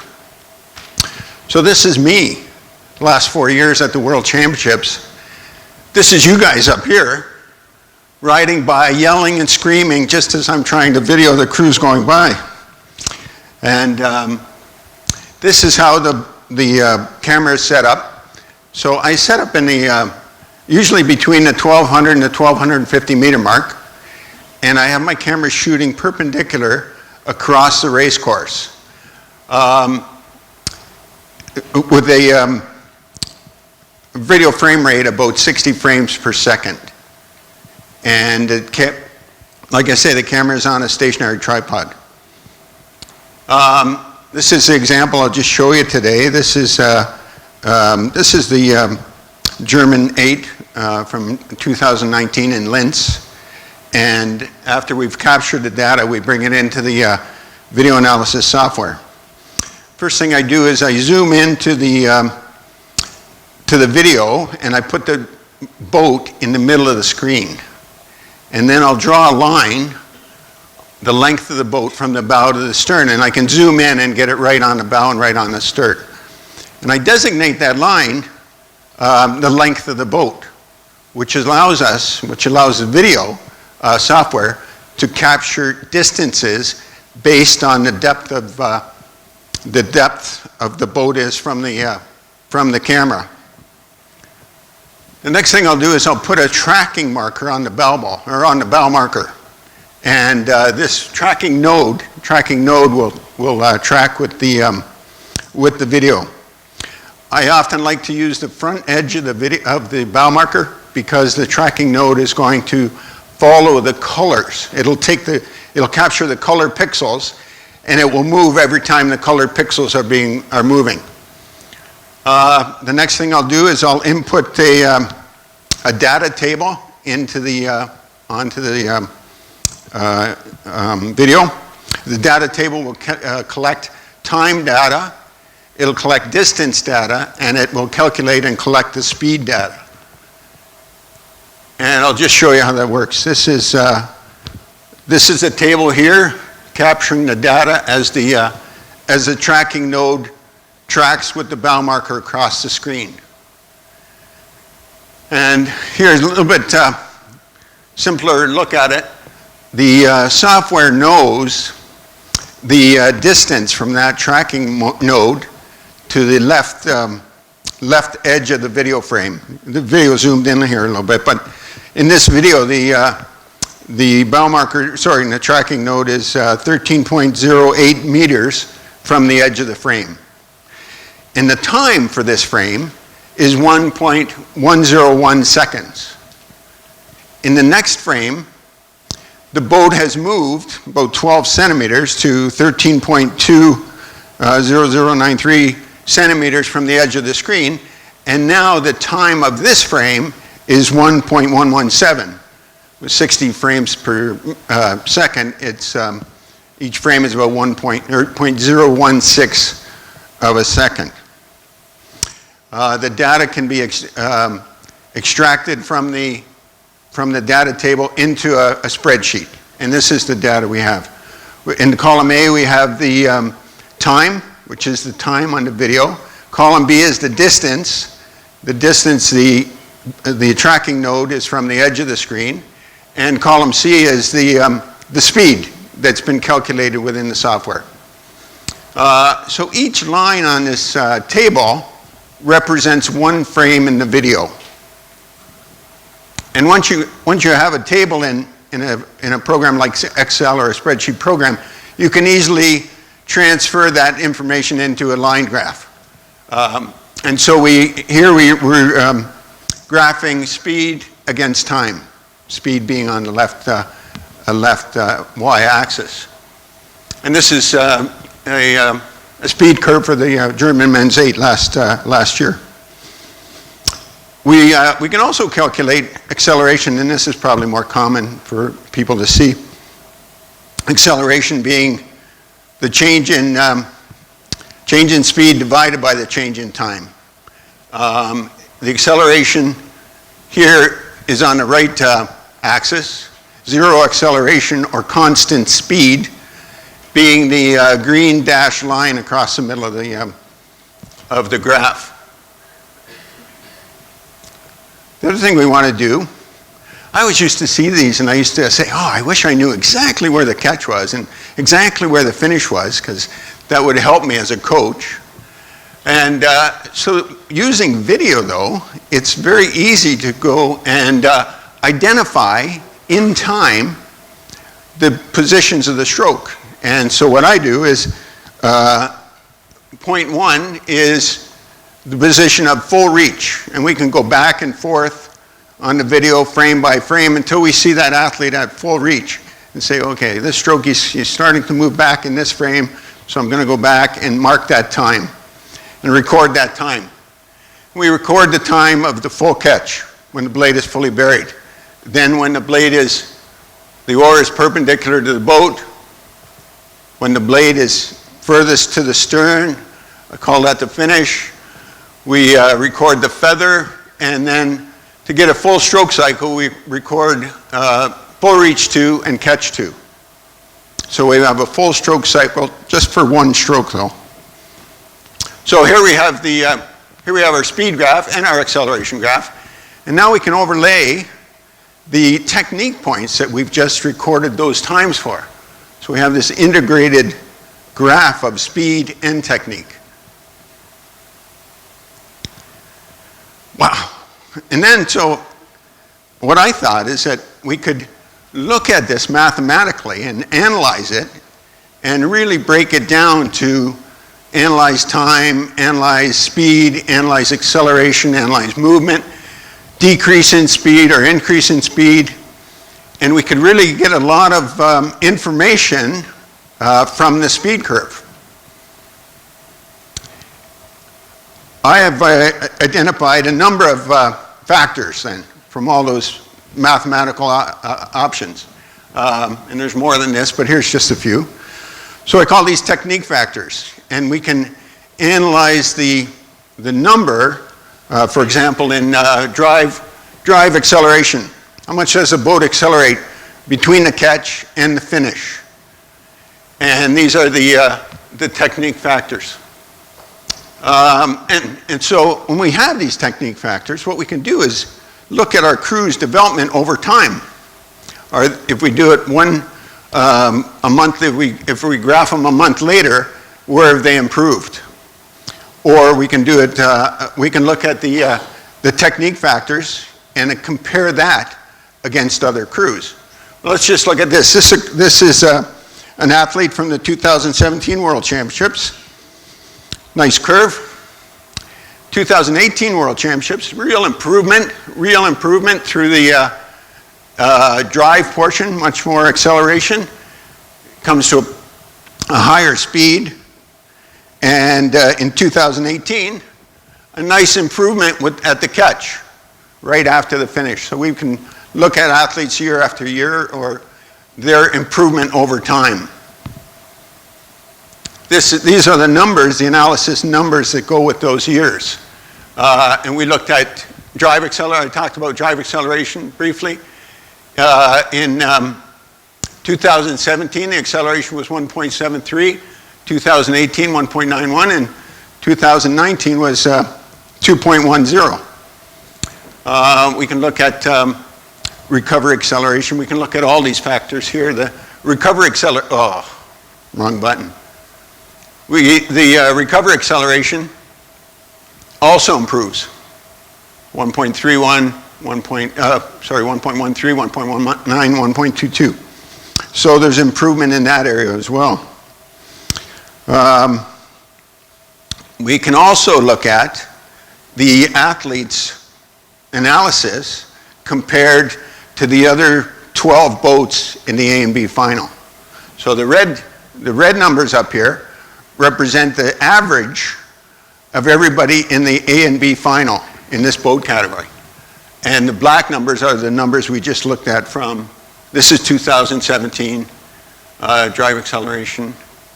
There's the other years that we can see how this athlete compared to the other crews for all those years. What the goal was, one of the goals, was to sort of try and figure out, and I should have mentioned it before when I looked at that, the curve with all the mathematical formulas. I thought at one time, about 3 or 4 years ago, I could figure out the ideal stroke. I could find the ideal curve, Well, I haven't found it yet. But there's still factors that we're looking at. Here is the drive acceleration, change in speed divided by change in time, acceleration. This is the data we have from the last 3 years in men's single, women's single, men's and women's pairs as well. The bottom corner here in the right of the table is a little table that shows the averages for drive acceleration for those 4 boat classes. Then the next thing I wanted to do is try and figure out whether this factor was related to performance. So we correlated all the men's singles, and there's not a lot of data. I don't have a lot of data. But this is where I'm going. I correlated, this is the average of the men's singles. The first, second, and third place finish, this is the average 3.1 acceleration. And so you can see the lines that represent the acceleration against the performance. First place through 12th place. I'm trying to correlate and figure out whether this is a performance factor.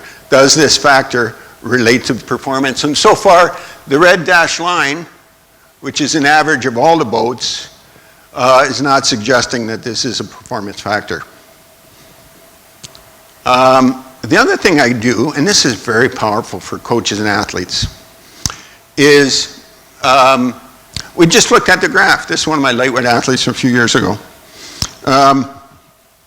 Looked at the graph, and we saw this real speed wobble just after the catch. The boat just loses speed right here. Here's the green line, here's the catch. Starts to accelerate, and then it loses speed, boat loses speed, and then accelerates again. And what we can do is go back and line up the time, which is just after the catch, and we line up the time on the video. And we can go frame by frame, forwards and backwards, and see exactly what that athlete is doing. What's happening to cause that loss in speed? And like I say, it's very powerful. When you see athletes and you show them a curve, this is your curve. Look at, you lost all this speed right here. They are so focused on, and anytime you show technology to athletes, I think they're very interested in it. But it's as I said, it's a powerful motivating tool to the next time you offer suggestions on not lifting the shoulders or not bearing the blade too deep, they're much more responsive because they've physically seen that loss in speed that they've had. I want to highlight this, Canovia software. This is free software.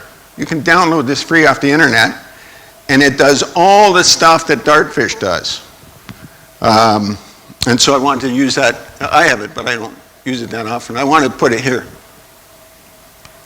Here's another example of just identifying opportunities for speed.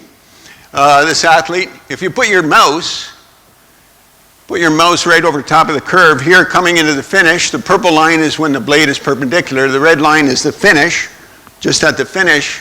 You can see halfway between, put your mouse right on that point on the line, and it'll tell you at 9.3 seconds in that video, because that curve was taken from that video, so 9.39 seconds in that video, the boat starts to slow down, or loses acceleration, certainly loses acceleration.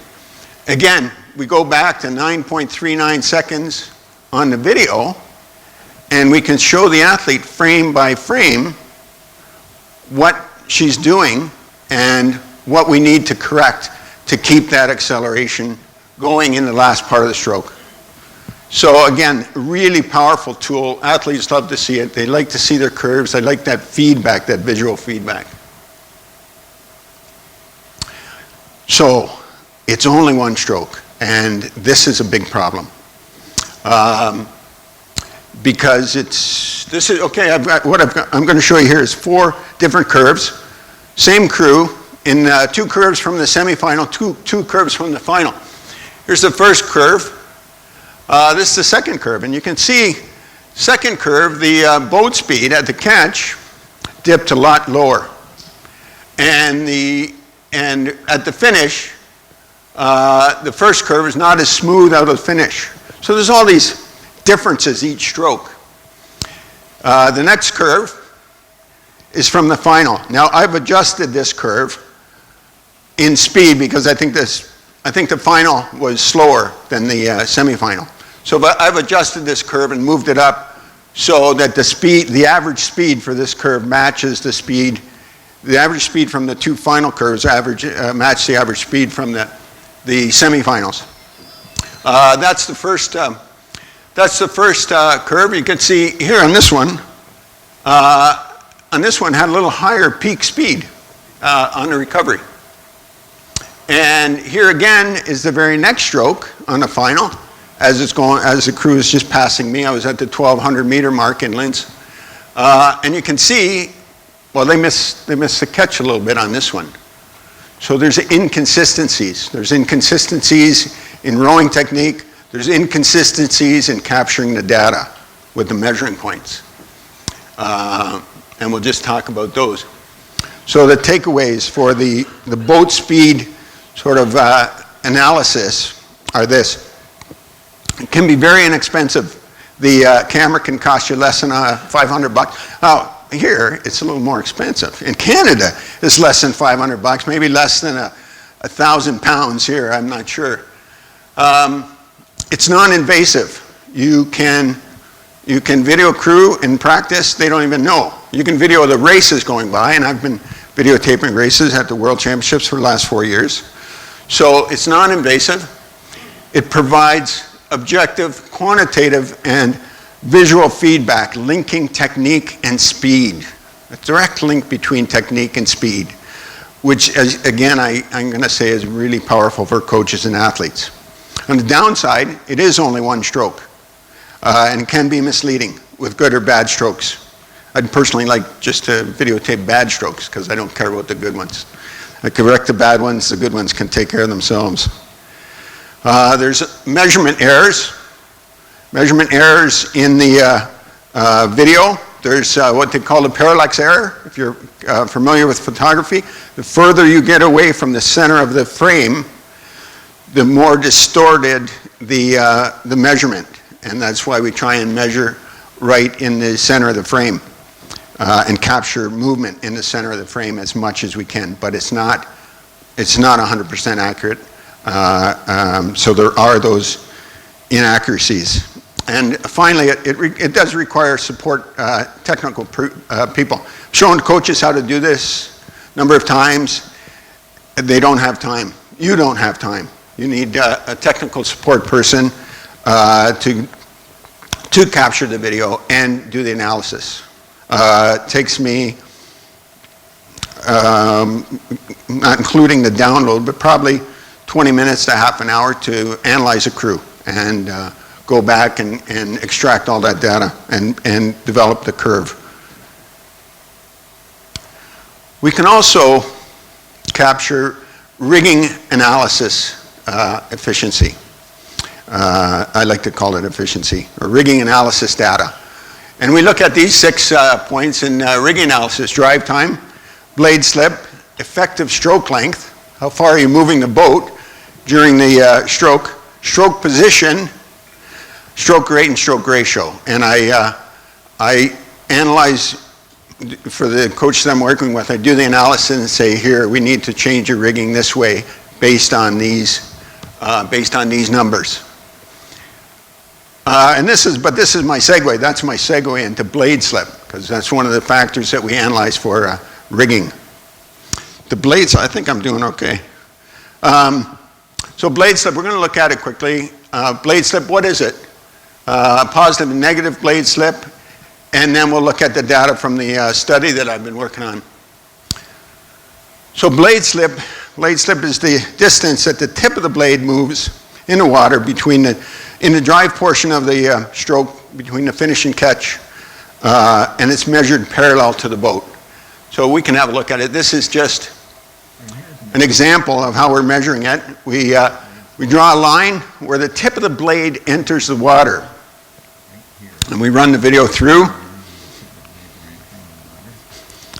and then we'll draw another line where the tip of the blade exits the water. And then we can measure between these 2 lines. Here we see, I think 19 centimeters, 0.19 meters. This athlete has 0.19 meters of negative blade slip. The blade is moved through the water back towards the starting line, 19 centimeters. Here's positive blade slip, an example of positive blade slip.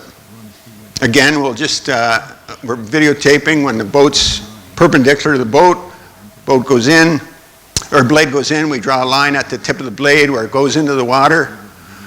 We'll draw another line on the tip of the blade when it comes out of the water.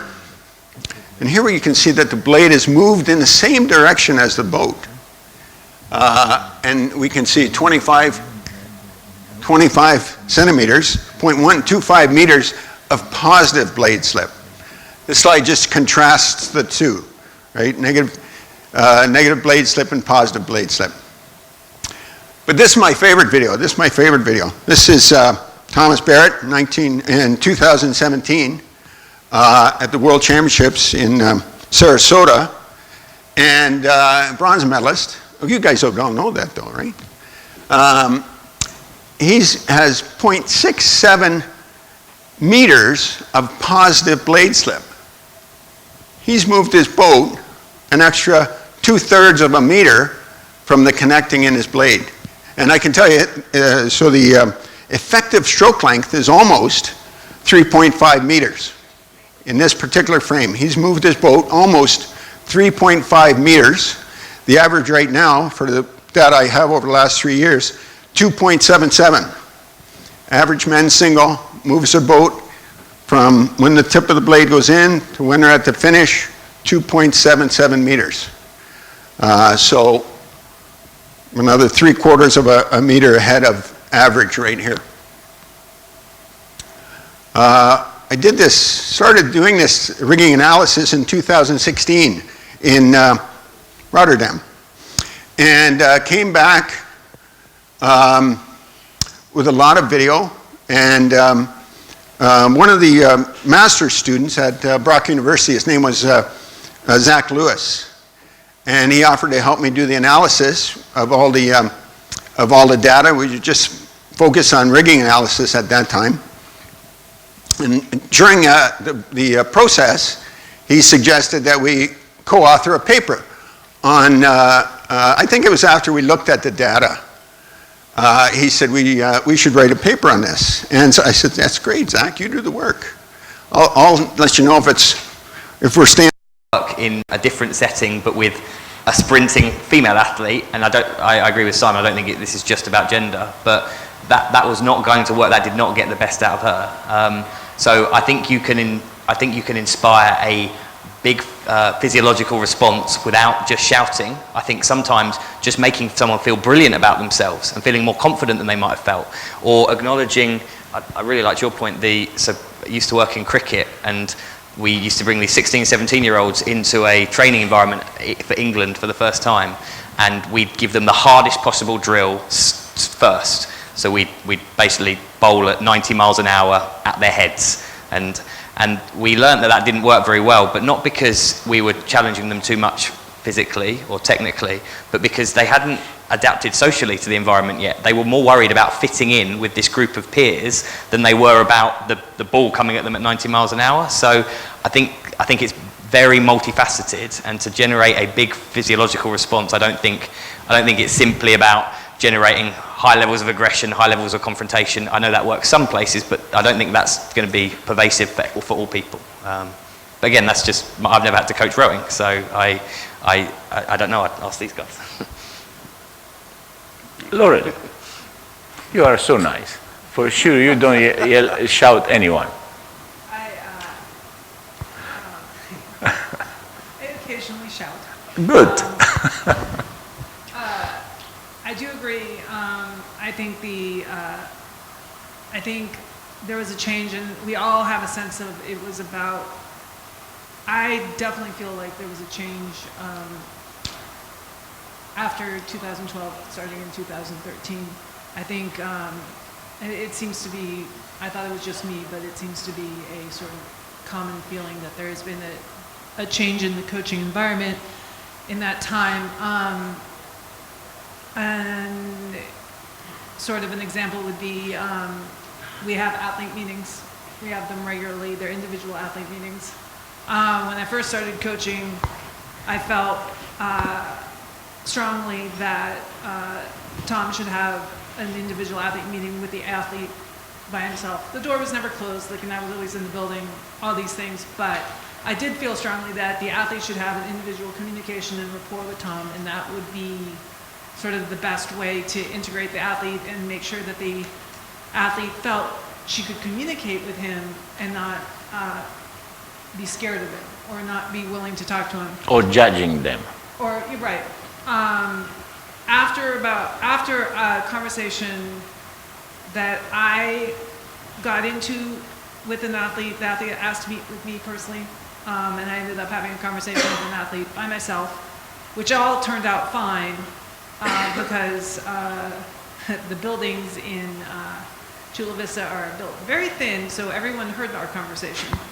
But I was unaware that everyone could hear our conversation, and I stayed calm throughout this conversation, but she was crying profusely.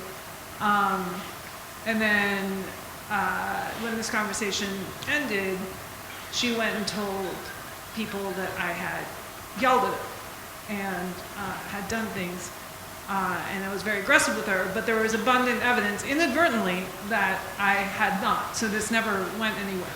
But pretty much from that conversation on, I was like, you can't meet with an athlete. I have to be in the room. So we've changed the structure of our meetings. If it's not me, it's someone else. So I think there's been very definitely a shift in how we communicate with athletes, what is safest for them, what is safest for us, and how we create a group environment where everybody feels comfortable talking to each other. And I think we are still trying to figure it out, to be honest. Yeah, because so big number, few other coaches.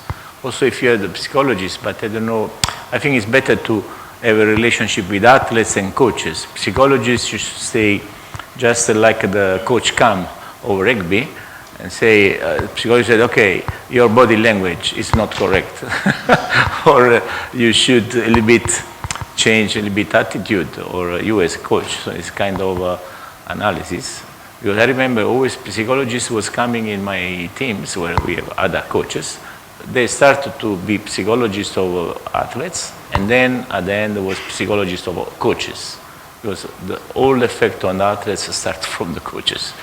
So the psychologist said the best way is to make an analysis on the coaches. This group was also me. And then we will have better athletes. So I think this was the ending of your studies. Yes. Good. Well, I want to go another point that is also a request of coaches with you. Also because I follow you many years. Yes. I follow all conferences you have done from when it was after athletes until now, and really always interesting. But at the beginning you was telling more, now we are telling less. So I must ask you more. So the question is about weightlifting. I remember in one of your first conferences you said, weightlifting for lightweight screws is useless. The best weight training is in the boat. And now you make 2 hours of training with the seniors. Why? Well, at that time I was younger than I am now, so of course you can change mine. I can change mine. And because I've said something 5 years ago, it's not wrong what I'm saying today. And I still think, in my opinion, that of course you can row fast without weight training. Also with the seniors? Yes, that's my opinion, but not all can do it. So better be safe doing it. So if there is a couple of in the team that needs to do it, then I don't think you get slower by doing it. So that's why my opinion changed about, of course you can do it, but I would not be afraid of saying, okay, let's have a couple of months where we just row or doing something else. I would not be afraid. So, because now you trust more in weightlifting, I want to say, what you do in 2 hours? So, how much is the number of repetitions and in which part of the season? How much exercise you do, because it's 2 hours, and of course, recovery between each group of repetition, each series. Because 2 hours, it means that or you have a lot of recovery, yes, or a lot of series, or a lot of exercise. Explain a little bit your view, but that I think is interesting in rowing.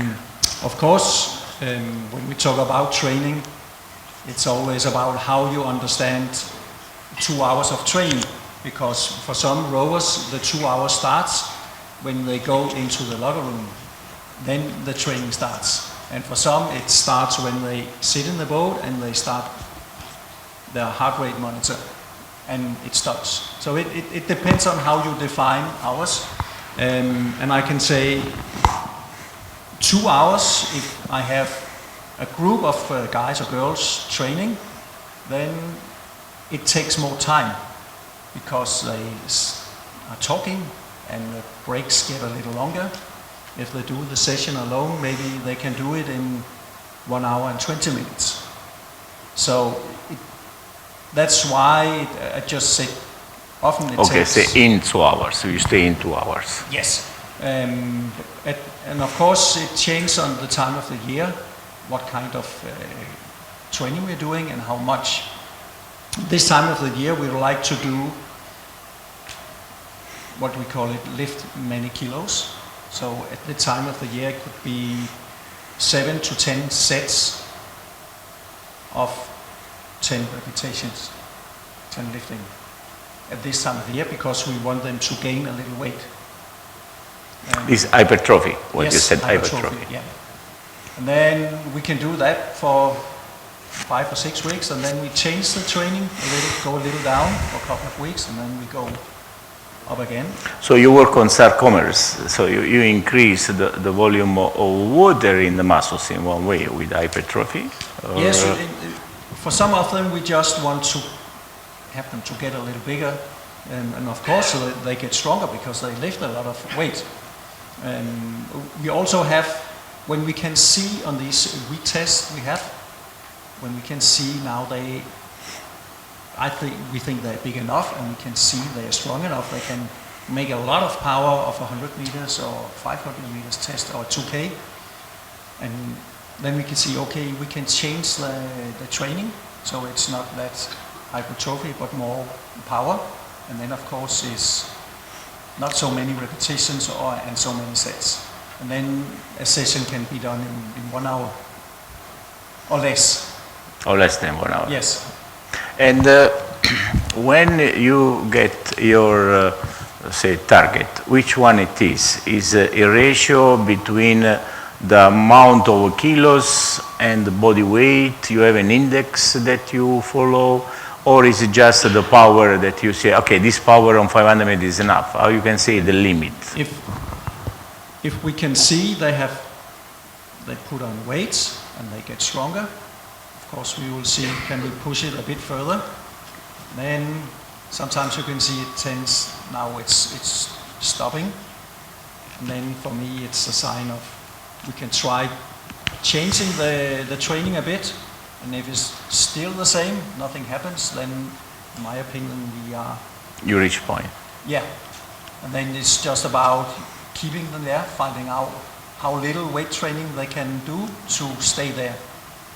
So it depends on if they have done it for many years. Of course, they are not doing it so much. If they are young, we would like them to do more. You mean body mass, the yes, weight of body mass. Yeah. How many kilos you think is good? From minimum to maximum. I think not everybody. You mean how heavy the rowers are? Yes. How many when they start and when they finish program? That you say, okay, you increase enough. 1 kilo, 3, 7, 10. Okay, I don't go into it that much. I am, they say, here's the training program. Yeah. And then if they feel easy lifting, of course I said, then put some more weights on. And of course, if you are not able to do the sets and repetition, then you have too much weight on. And so it's not that scientific. It's perception. Yeah. It's more, okay. How much they focus on get the limit. Yes, I can see sometimes you can see on them they are not working hard enough, and I would say, okay. Sweating. Yeah, you are not working hard enough, but often if they are training together, they will help each other push the limit. Yeah, I don't need to say it. And one work, one rest, is recovery time. Yes, of course we want them to have recovery time. And as I said, if they are alone, it's, they feel waiting a couple of minutes, it's boring. So they cut it down, and if they are many, they talk, and it's the rest can get longer. Yeah. But I don't care that much about that. No, the recovery time, you are flexible. Yeah. Because it's mostly psychological recovery. They can feel it by the ceremony. If it has been too short, they cannot lift it. So they feel it. Yeah. Laurel, which kind of weight you do with your girls? Well, we are also about to enter heavy weightlifting phase. I think for us, weights is more supportive to the training program. We also like them to gain weight using weights. It is difficult. I'm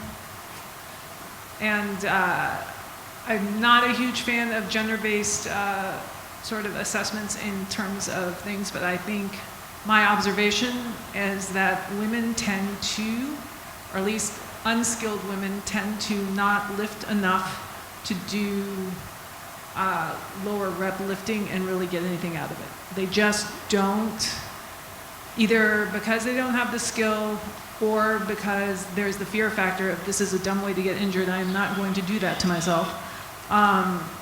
They don't lift hard enough if you keep the reps low. So we tend to go with the strength they gain is with the higher reps.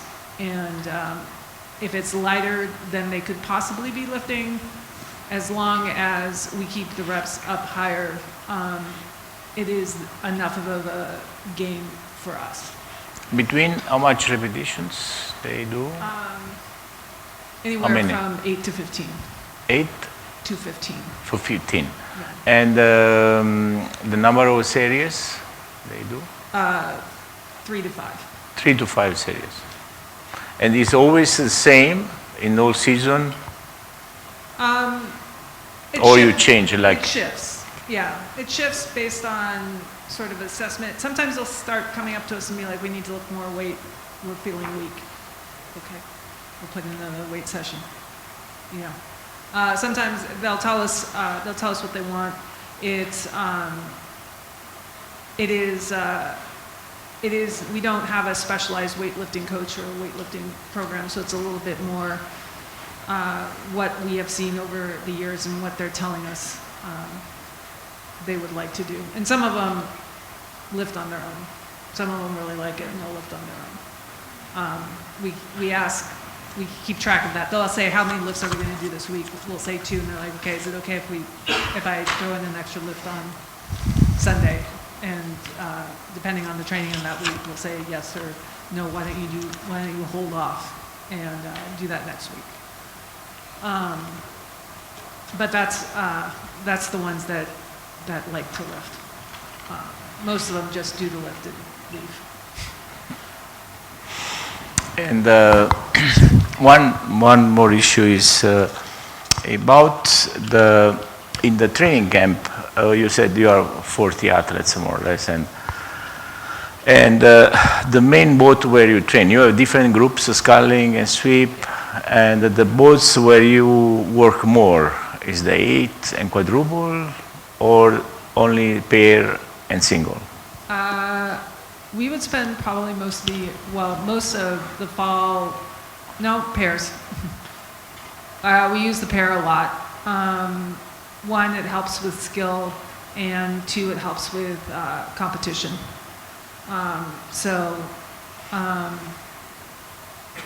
We'll get the 8 and we'll do rows in the 8, but we almost always break back down to pairs. So I would say coxswains get very bored in our boathouse. So most of the year we're doing small boats, and the big boat will probably be the 4. When you start the big boats? We have a regatta in February called the National Selection Regatta, and it helps. It's complicated, but the winner of this regatta gets to go to Europe, race a World Cup.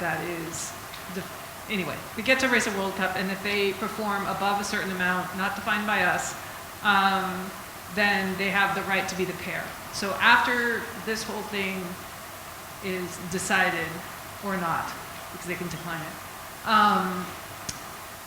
then we start identifying which athletes are likely to going to be in the 8 group, and then which athletes are going to be in the 4 group, and which, now we've separated the scullers out earlier, but at some years it's in who's going to be in the sculling group, and then we start using the big boats. But usually until the National Selection Regatta, which decides the pair and the mandatory invites to selection camp, we'll stay in small boats with occasional heavy Charles boats. For you, one question is: do you think that what you observe now in the athletes, elite athletes, and is something that you will put in your education system for coaches?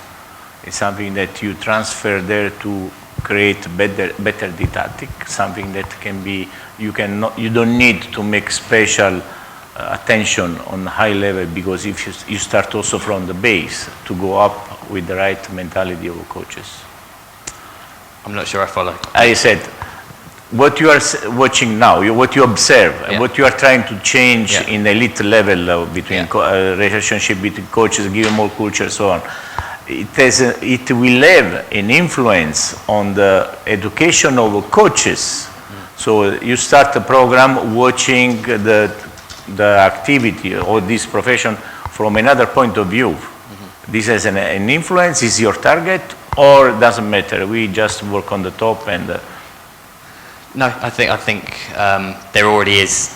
Coach education is only getting bigger and bigger, and I think what you say is reasonable. You have a tactic to work with coaches throughout the pathway, earlier in the pathway, and is that going to have a positive impact? Absolutely. I think it's interesting that most people who engage heavily in coach development tend to be lower down the pathway. You tend to not, your very elite coaches tend to not do lots of coach development activity, or not in a traditional way. Absolutely, but ultimately you want everyone you don't want to focus just at the top or just at the bottom. You want everyone to have a positive experience as part of their involvement in a program. Would be my view. If your foreigner coaches come in England to be coach of a national team, what you do? You do like they have done in China with one Italian coach. They make an educational course before to work, or you just observe him until he will make a mistake. So that's not our job. If the Chinese Federation decides to hire a coach from whoever, or the GB system decides to hire a coach from wherever, then that's their responsibility around how they. But I would be saying, don't wait.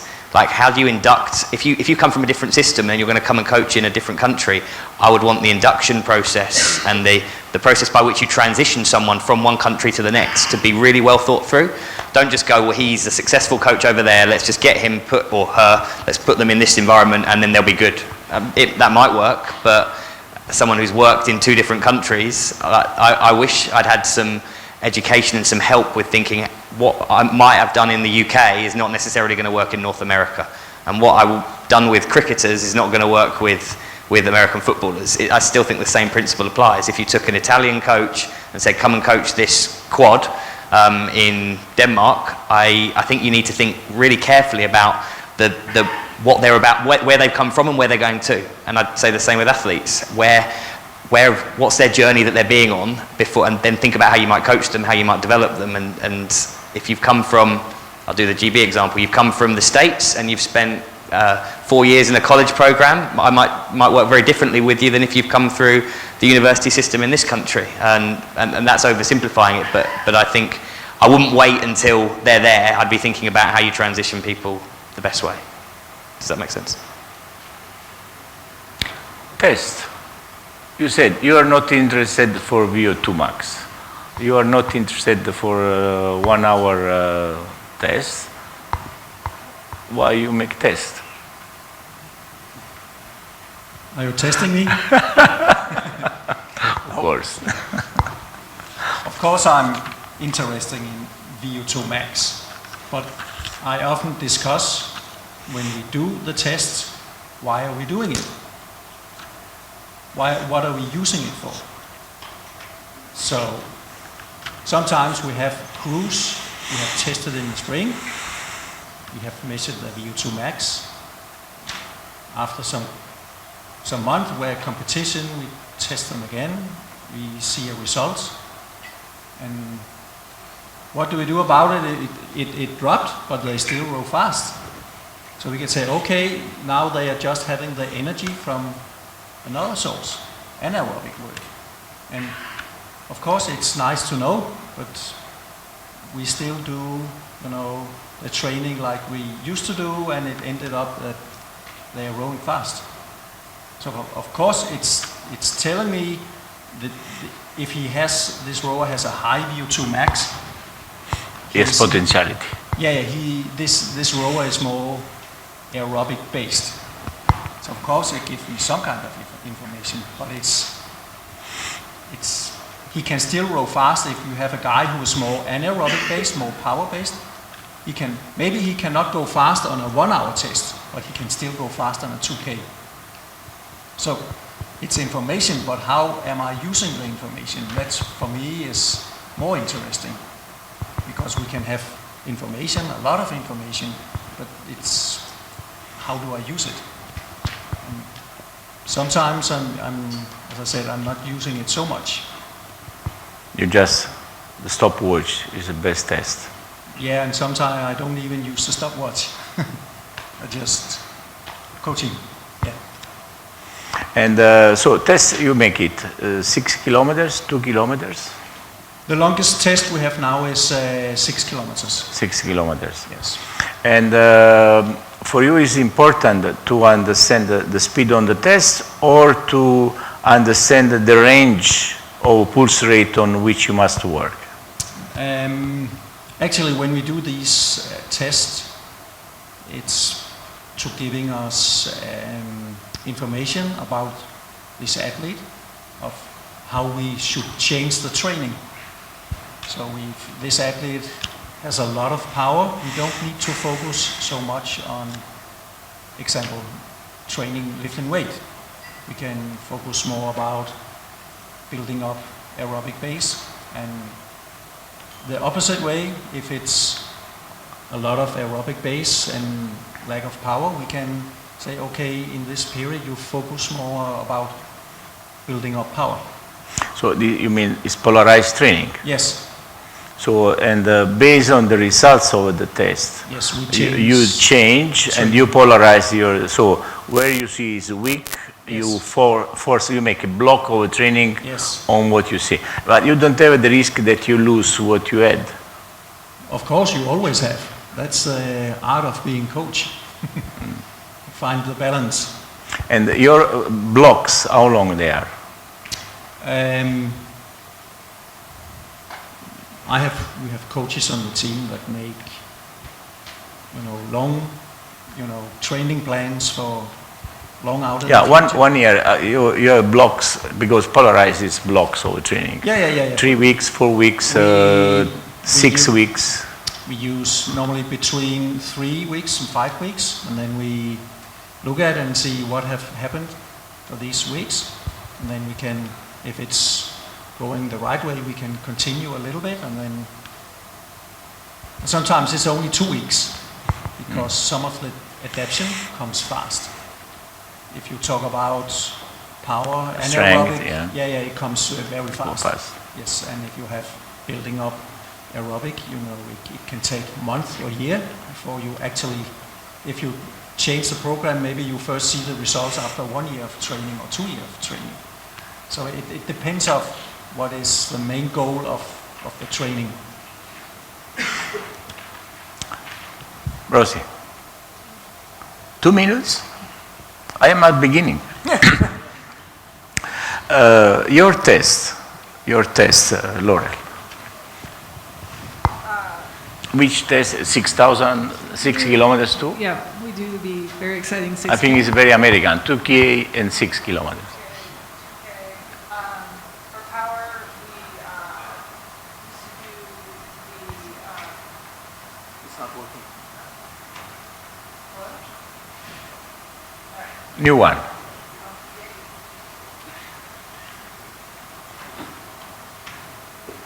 For power, we used to do the 1 minute test. No. Not working. Let's try again.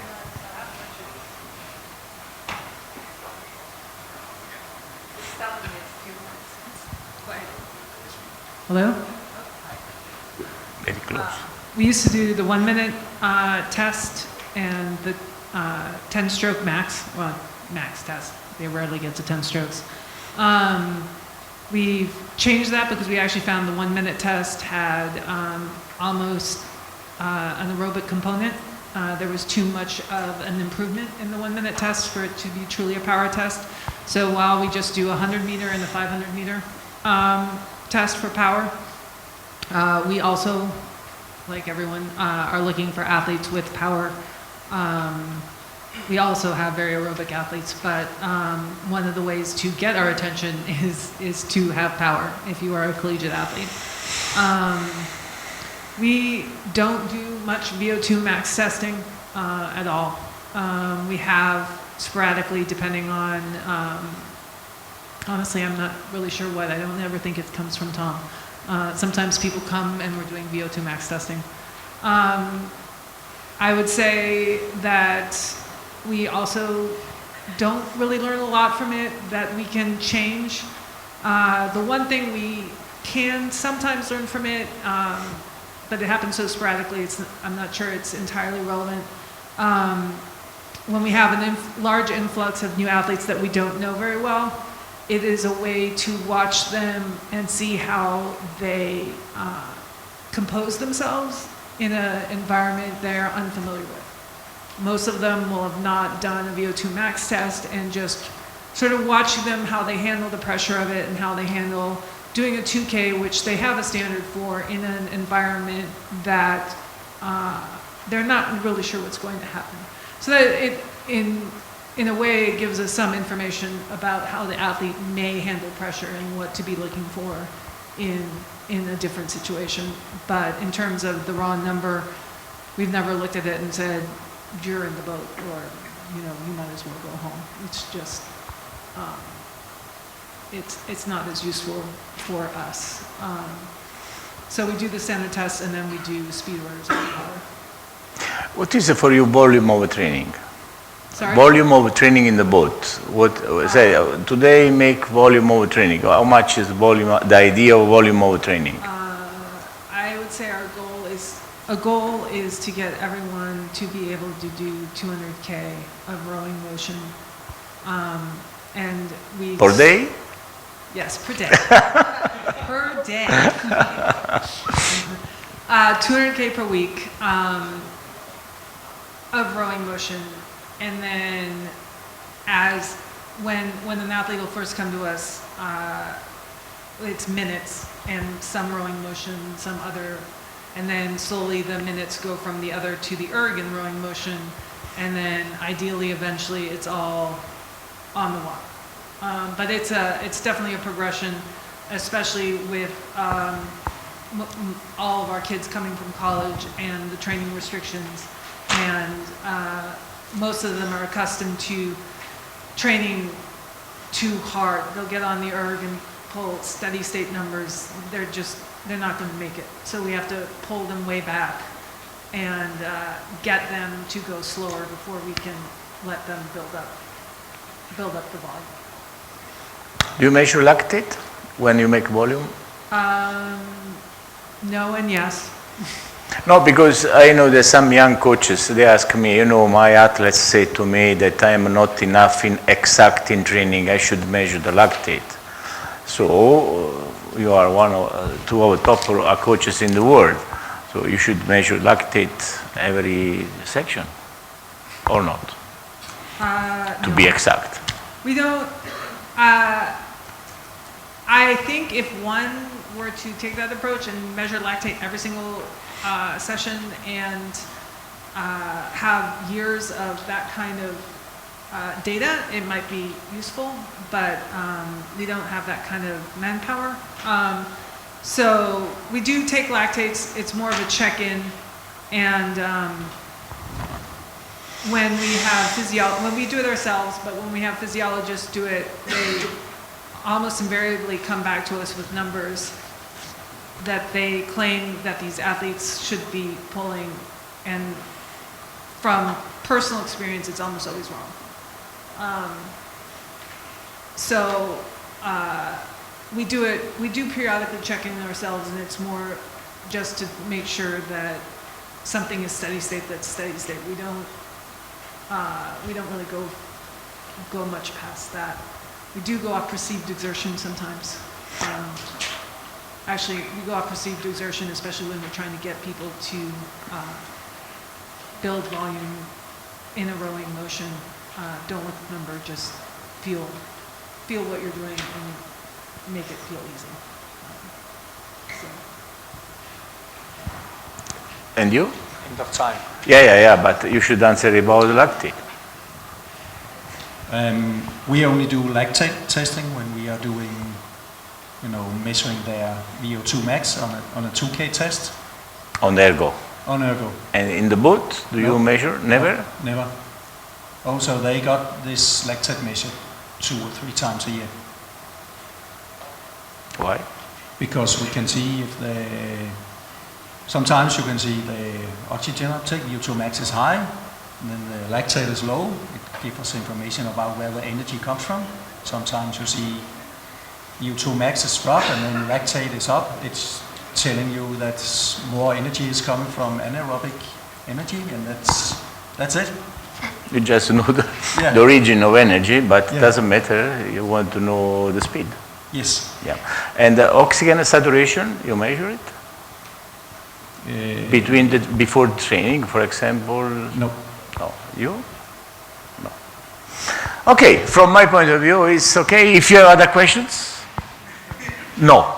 No. Okay. Please, Rosie. So I would like to thank Gianni, Thomas, James and Laurel for their fantastic inputs, especially our two coaches in the spotlight, because they have, this is the third time they've been on the stage today, so thank you very much. And also for James, because I think he gave us a really good insight into culture and development of athlete mental health. So thank you very much indeed. Thank you very much.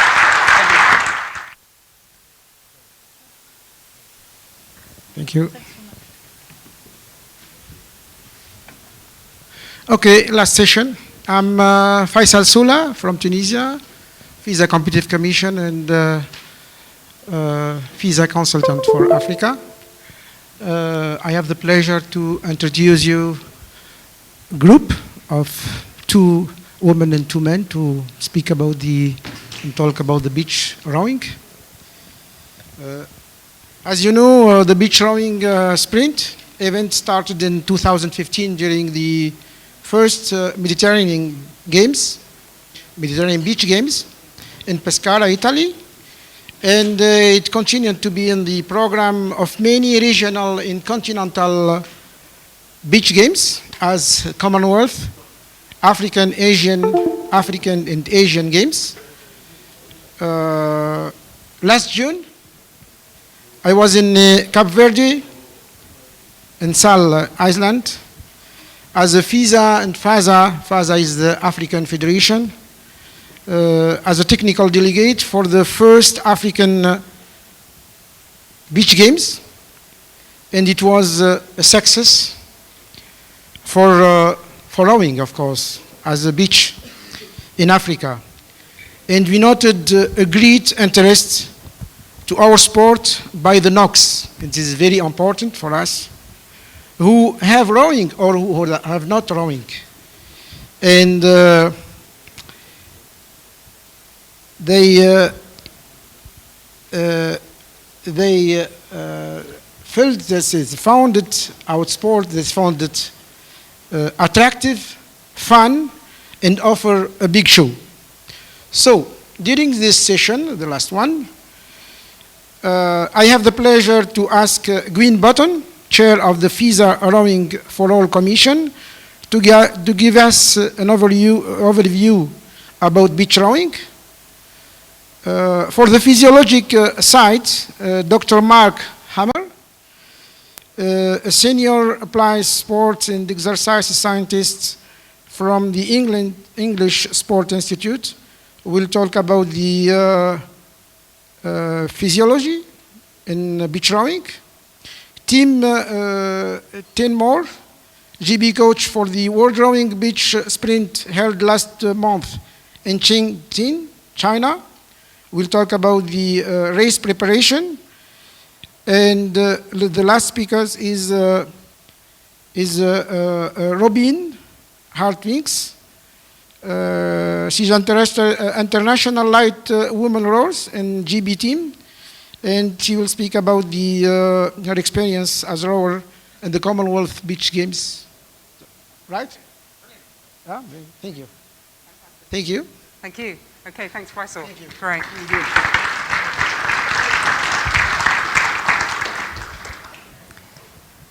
Brilliant. I've got lots of hot water to keep me hydrated because I got this cough when I went to train in Hong Kong in 1997. And I still have it because I went to Hong Kong 2 weeks ago. Something about me and Hong Kong don't like each other, apart from I love Hong Kong. Anyway, right. I want to just really give you a whirlwind introduction with me and my fellow speakers around beach sprint. It's a really fantastic, exciting discipline, and it's emerging very quickly. And it's really interesting. For the years that I've been standing up talking about it, I used to be, me and Pasquale used to talk about it, and now there's more and more people. I'm almost getting to the point now where actually I'm no longer the oracle, and it's a real pleasure and honor to have Tim and Robyn here with us. So, I should have a doofer somewhere. Now, where's the doofer? Here we go. Technical term. Okay, am I breathing okay? Do I breathe on it?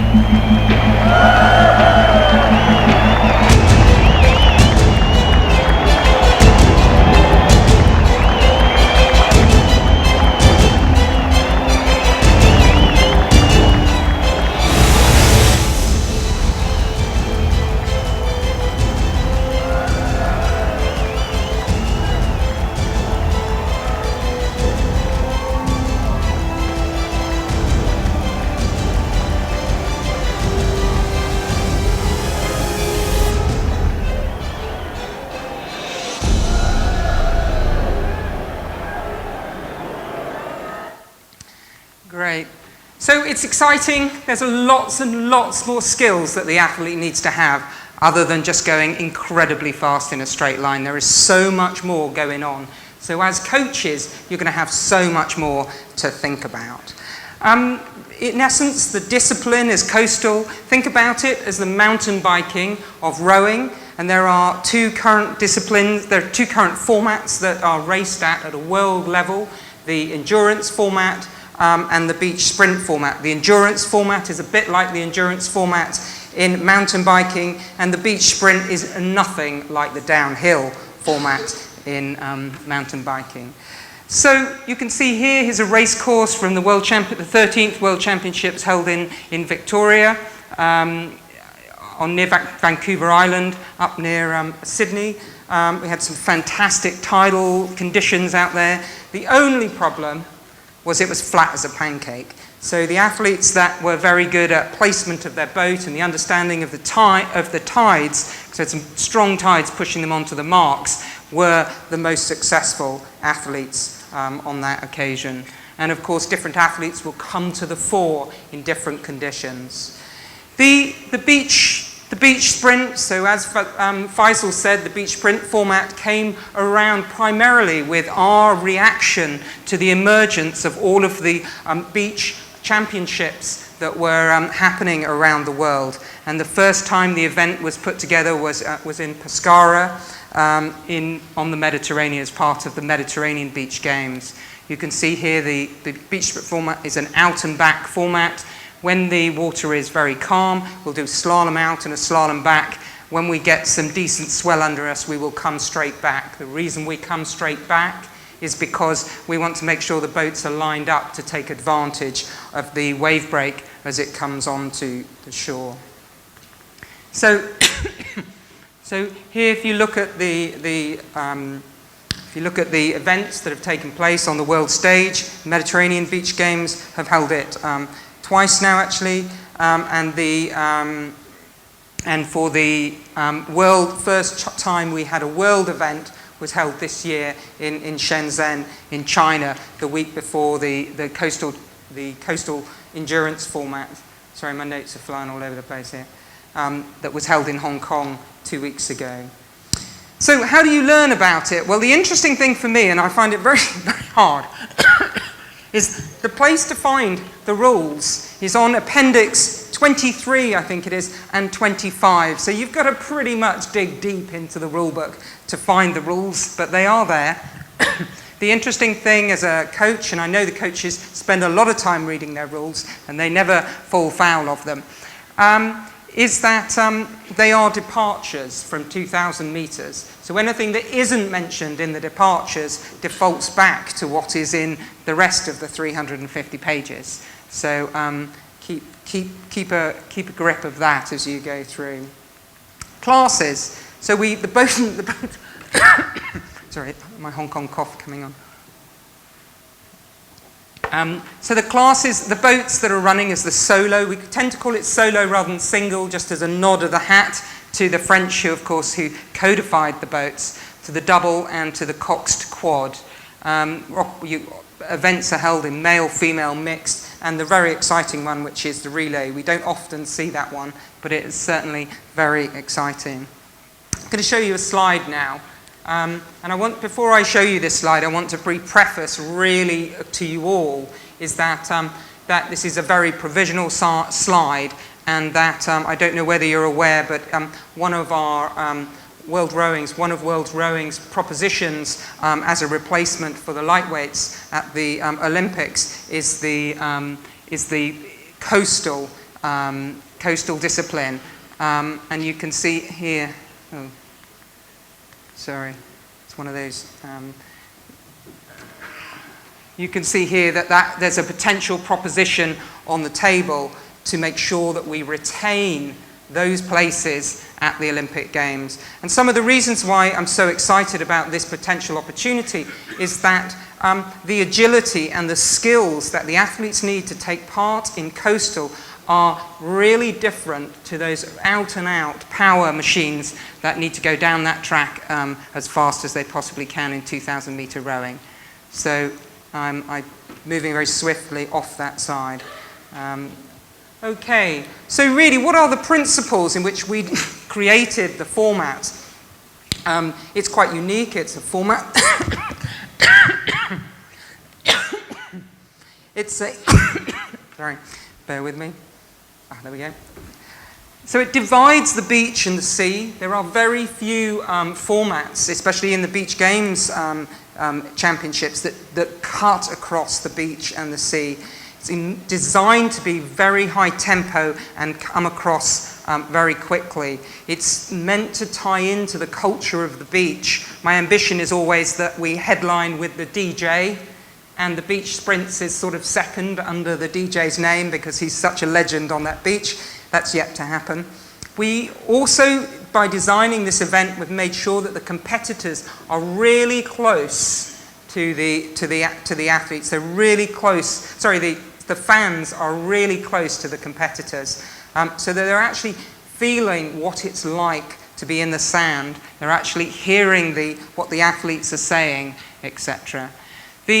There is a real enormous, and as I said earlier, a real range of skills that the athlete needs, whether it's turning power, whether it's speed, or it's agility, either in running or balance, or agility of the placement of the boat alongside the buoys. And of course, what we've tried to do, we've introduced something called the last 8. The reason why we've introduced that is that we fundamentally believe that one of the unique principles of rowers is our incredible endurance fitness. And that is, and so as you get to the progression of this, the last 8 races, last 8, the quarterfinal, the semi-final, and the finals run straight after each other. So if you are going to win, you need to put together 3 races of about 3 minutes in the space of 20 minutes. And we'll talk to Robyn later. That is actually quite hard work. So if you look down at the skill sets, etc., that are needed, there's a whole pack around the rowers' racing skills. There's a whole pack around the boat handlers, which are the guys that are holding onto that boat and helping the athletes get into the boat. And then, of course, there's a whole skill set about the team manager operating in a very fast-paced series of races with a progression last 8 format in. And you'll be good to hear that there is also lane choices in there. So I've tried to divide the course down as far as a coach would be concerned into various bits. So of course you've got the run, you've got the boat entry and the boat exit. You've got a section that takes you through the surf zone, both through it and back with it. You have a sprint section, which is actually the rowing bit, which is super simple. You've got the turn, and I hate to say it, but the turn is massive. That's your opportunity to make up quite a lot on your opposition, or to push off from your opposition on that. And it's a very, very high energy move in that race. So we don't have time to go through all the details that you would put in, but what I have done is I've got them in a section of a series of slides, and what is the aim of that section, and what skill sets would a coach be attempting to build in that space. My brief from Rosie was to do an overview, so I'm not going to go into that depth, But if at any stage we want to come back at the questions at the end, I'd be very happy to put some of these slides up. So you've got going through the surf zone, you've got the green waves, you've got the break waves, you've got the soup, and how you're dealing with and how your boat reacts with the water in it different because of the change in dynamics of the environment in there. You've got the slalom, the ability to get the agility and placement of your boat in that space is massively important. To be able to row the shortest line is actually pretty hard to do that. We're starting to see crews do an immensely accurate line through the buoys. Talked a bit earlier about the turn, the 180-degree rapid turn. If you go onto World Rowing website and you look at the drone footage as the guys go around that top buoy, you'll see how they're absolutely using different techniques at the moment, but it's an amazing. The real challenge off that turn is to get your reference, your steering reference, because all of a sudden you've got empty sea and you don't know where that first buoy mark is. So watch those races and see the crews that absolutely nail that turn. Then got the return, and of course now all you can see is a mass of people on the beach and you can't see any of the buoys, so it's a real challenge. And again, trying to head that shortest line in there. You come back through that surf zone, okay, and the ability to make sure that you hold on to that directional stability if you do catch the wave, okay. This is my favorite picture. You've got the boat exit. This lady means business, and I think she won the race quite convincingly, so absolutely. And then you've got the run up to the finish. We have now got buzzers in the sand because the athletes like diving. They don't like their flags, so they want to be in the sand, and they love that. I'm going to not talk so much about boat handlers because I know Tim has spent quite a bit of time in his presentation preparing and sharing that information with you. Pool boats are provided, so you're not operating with your own boat, and depending on which lane you get, you automatically get either boat set A or boat set B or boat set C. So hence your lane change, your lane choice might actually be a boat choice. And we see crews tactically using that through the race. The pit stop crew preparing their boat 7 minutes between boat race centres. If you're operating on an A and B boat combination, in theory you've got around 7 minutes to prepare that boat for your athletes to get in. And of course, that's your damage check, your water check, your foot plate adjustment, and the change of oars into the boat. So nice and exciting for the team managers. Give you something to do. None of this just polishing the boat and sitting around feeling nervous. It's fast-paced, and it's the information you as a team manager needs, or as a coach, to decide what lane you're going to choose tends to come out on what we call trees. I've got a little picture of one later on. Because of the real desire for us to make sure the spectators and the fans are close to it, we've actually built the introduction of the crews to the audience into the rules. And there is quite a tight start sequence that takes place ahead of the start of that race. It's quite exciting. The athletes have really enjoyed it, really responded well, provides great television, and it's exactly what our sport needs to get close and for people to be interested to watch the sport. The progression comes out of a time trial, and as I keep saying, if you win the time trial, it keeps giving. If you win the time trial, you come into the top end of the draw of the trees, and it means that every stage you get more rest between your races. So that makes that time trial one of the most exciting time trials I've seen, and it really pays off. It keeps giving through the whole of the competition. But you can see how that progression moves down to the last 8. And here is how we present it on the trees. So that basically the times are written up because you're basically standing next to the tree to get the time, so you can immediately, as a team manager, give the lane choice to the president of the jury so you know which lane to start preparing your boat on. So there's some really great tactical decisions in there.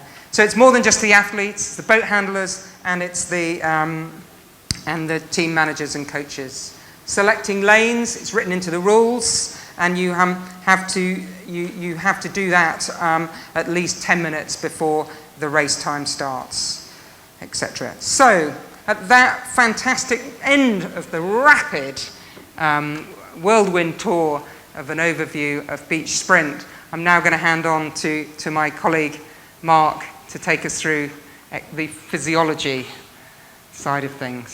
So Mark, here you go. Thank you.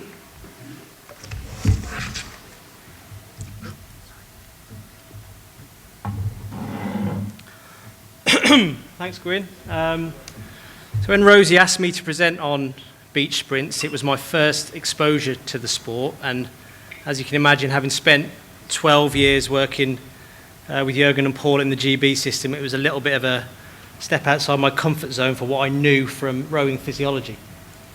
But I've just started working with British Swimming, who have a range of event lengths, anything from a 23-second 50-metre sprint to a 1,500-metre 15-minute endurance event. And that has opened my eyes to some of the different training methodologies and training programs that you get with different length of events. So when I looked into the beach sprint format and how long the races last, it seemed like quite an exciting thing to talk about and something a little bit different. I've put in brackets there that I consider myself a 2,000-metre rowing physiologist, and I, on purpose, haven't really spoke to anyone who's worked in beach sprints because I wanted to look at this from a very scientific, very first principles of physiology standpoint, so I wasn't influenced by tradition and the training that's already happened so far. So the first thing I thought I'd do was to look at the race structure and have a little investigation as to how the physiology might affect based on the length of the event. So what I did was have a look at a range of endurance sports, how long they last, to see where beach sprints fitted into that range of endurance sport and sprint sport. So I've got on my axis, my time axis is messed up, but that should be minutes up the side there. More to the left would be a maximum sprinting event, so a very short distance, but maximum power, maximum speed.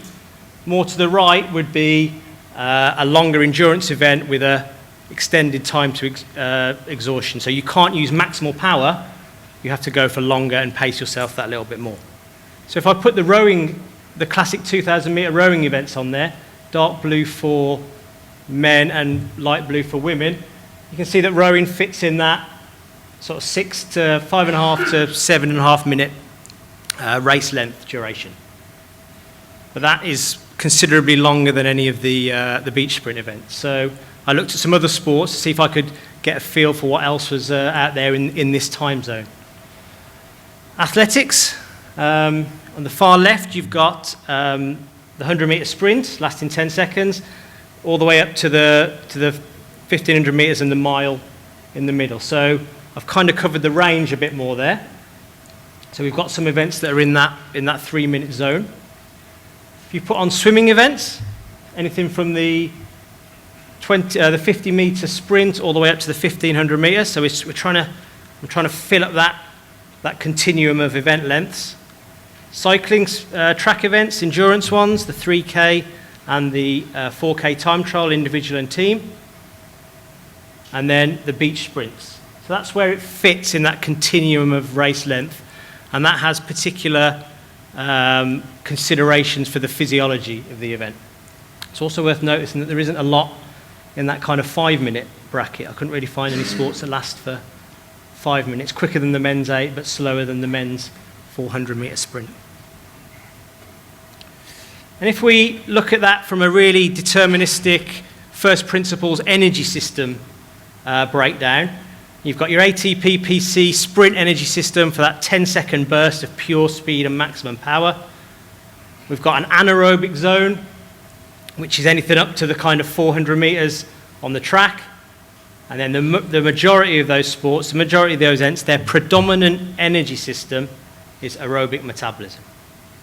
And that's quite a basic way of looking at the physiology of endurance sport. So I could probably add a little bit more detail to that by taking those same events and adding what I believe or the research tells me their aerobic and their anaerobic contributions are. So up the right-hand side of that graph, I've got percentage contribution. So I've put all the rowing events, for sake of argument, in that kind of 75% aerobic, 25% anaerobic bracket.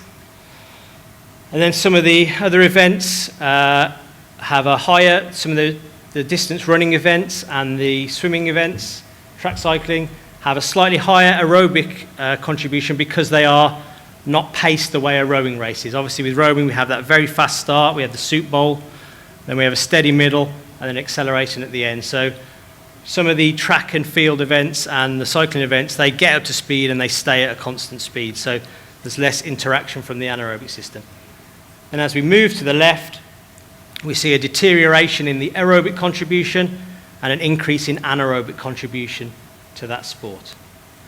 And from what I've worked out, from what I've looked at the literature at other events that are of a similar length, we're looking at about 60-40 in favour of aerobic contribution to that beat sprint event, something that lasts around 3 minutes. So there's still a predominant aerobic contribution, but there is an increased anaerobic contribution to the sport. So what I thought I'd do now is show you quite an exciting race in full, just 3 minutes, and I'll talk through the breakdown of the event so we can see where some of those contributions and where edges could be found within the race. Great start from both athletes. A good quick sprint down, waves just battering the boats before they get to them. So let's hope that they have a clean the sprint start to the and water they took had a about 10 sink seconds. or out of position. It's about 5.9% of the race. Oh, and the sculler from Spain really having to correct her course here. Her holders just pushing her off in slightly the wrong So direction. we're now switching on that aerobic system. We're into that power phase here. as She Guin comes up to described the it. top mark with a We're great making our way out to that buoy. Yeah, she just had such a clean start off the beach there. She was into the boat cleanly. The surge from the handlers helped her get the boat up So to we're speed. now making the most of our aerobic physiology. Anna We've Navarro switched from on that Spain. system. One of our handlers And on we're the now side of the approaching ring. VO2 max, just like we would in a 2,000 metre rowing race. To upset the navigation. Corrections made though, they look to be pretty, well not quite level. I think there's contact still between the two of them in terms of distance. There's less than a length separating them as they come past the second slalom turn and making their adjustments to go round the turning point in an anti-clockwise manner. 60 seconds if they miss that, it's quite a time penalty. Navarro's done an incredible job after having a little bit of a tricky start. Here we come to the all-important She's turn that Guin caught up talked coming about. down the track here, so she's nailed that slalom. So we've seen a few of the soloists get Okay, so unstuck that, with not including the having a time it fast took to start, get in the but for boat, her, she's managed to get from herself there back to on the turns, first but buoy, not we're turning looking quite at effectively here. around 1 minute 21, which is about 41% of the total race time. Yeah, it was just a much more aggressive attempt at Turn, in this occasion, took 9 seconds for the fastest competitor. That's 5.3% of the race. water. It meant that she didn't go as far wide round the turn and didn't go as far past the turn. And now make their way back to the start. Margin has grown again, back from 8 metres or so up to nearly 15 now as we come back, passing the slalom course because it's a straight line back into the beach for these two athletes now. Donnelly, perhaps her length and height advantage starting to pay off here as she starts to grow that lead. She's got the better boat speed. No, in fact, that's Navarro's got the slightly better boat speed, so closing. It's going to be So as we would be in a 2,000 metre rowing race of, we're kind of getting the most out of our aerobic energy system now. In a normal rowing race, a 2,000 metre rowing race, you'll hit VO2 max in the sort of 3rd or 4th minute, and then your power contribution is added on anaerobically. That's where these rowers are now, but they're reaching the end of that row phase. As they come in here, it's going to come down to the beach sprint. Who is going to take this? Oh, look at this exit. It's down to the exit. So 110, 41% on the way back. Just in front ever so slightly. I'll pick one of the more exciting races. Here we go. Just a trip for Oh. And that final sprint, very similar to the way out, 10 seconds, that made up 5.9%.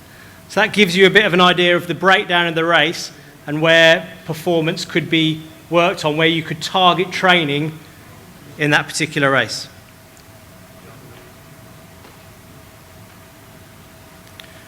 This is some work that's come out of a lab which has looked at the energy contribution during 2,000 metre rowing on the ergo. What we've got here is the length of the race. We've got the ergo power in blue, used in the left x-axis. So as you can see, that kind of soup bowl effect. We've got their rate on the ergo, so again for 2K rowing still. And then use it, if we hook the rower up to a gas analyzer, we can look at their aerobic contribution throughout the length of a 2K. The dotted line is their calculated power at VO2 max. So that's their maximum aerobic contribution to that 2K effort. And the red hard line is how that aerobic contribution changes throughout the course of a race. Now what you can see from there, that dotted red line that represents their maximum aerobic contribution, there's a gap between that and the ergo power. So that means that that dotted red line is their maximum aerobic contribution. Anything power that you produce on top of that must be done aerobically, because you haven't got any more aerobic energy to give. That's your maximum aerobic contribution. So anything that happens below that red line is aerobic. Anything that happens above that red line is anaerobic. So that kind of explains the contribution of the two major energy systems to a 2K race. At the start, we've got the VO2 kinetics, so the time that it takes for your aerobic system to become fully switched on and get up to speed. That is known as VO2 kinetics, and with training, we can improve that and change that. And in a 2K race, that's relatively important, but I'll come on to later why that might be more important in a beach sprint. And then they hit VO2 max, as I said, around that sort of 700, 800 metre mark, around sort of 2.5 minutes, third minute of the race. And what you've got left at the end, where the blue space increases towards the end, that's an increased anaerobic capacity. That's your maximum sprint pace. Often you see the aerobic capacity drop off a little bit at the end when the rower switches to arms and the technique disappears a little bit. So if we take those two main bulks of energy system and say that is what a 2K rowing race looks like, if we look at a beach sprint, we've got a considerably shorter event. They're still going to get to maximum aerobic capacity, but there is that ability to add an anaerobic contribution on the end, which is larger because of the reduced race time. So rather than trying to spread that anaerobic contribution out over a 6-minute race, we're able to cram that more into the 3-minute race. So that kind of accounts for that 60-40 rather than the 75-25% that we would see in 2K rowing. So it's quite a different sport. The other thing that makes it unique and different from 2K rowing is the structure, as Guin mentioned, of the trees and how you have to compete several times over a short space of time when you're in the last 8. If we look at I took the schedule from the 2019 championships, and I've kind of looked at a worst case scenario for a rower who'd made it to the last 8. So they would complete a time trial on day 1. This is for the women's single. I've looked at women's solo, sorry. They would do a time trial on day 1. Then there was 1 rep on the Sunday. So the time trial was on the Friday. The rep and the rest of the rounds were on the Sunday. So they would have been involved in a rep at 13:51.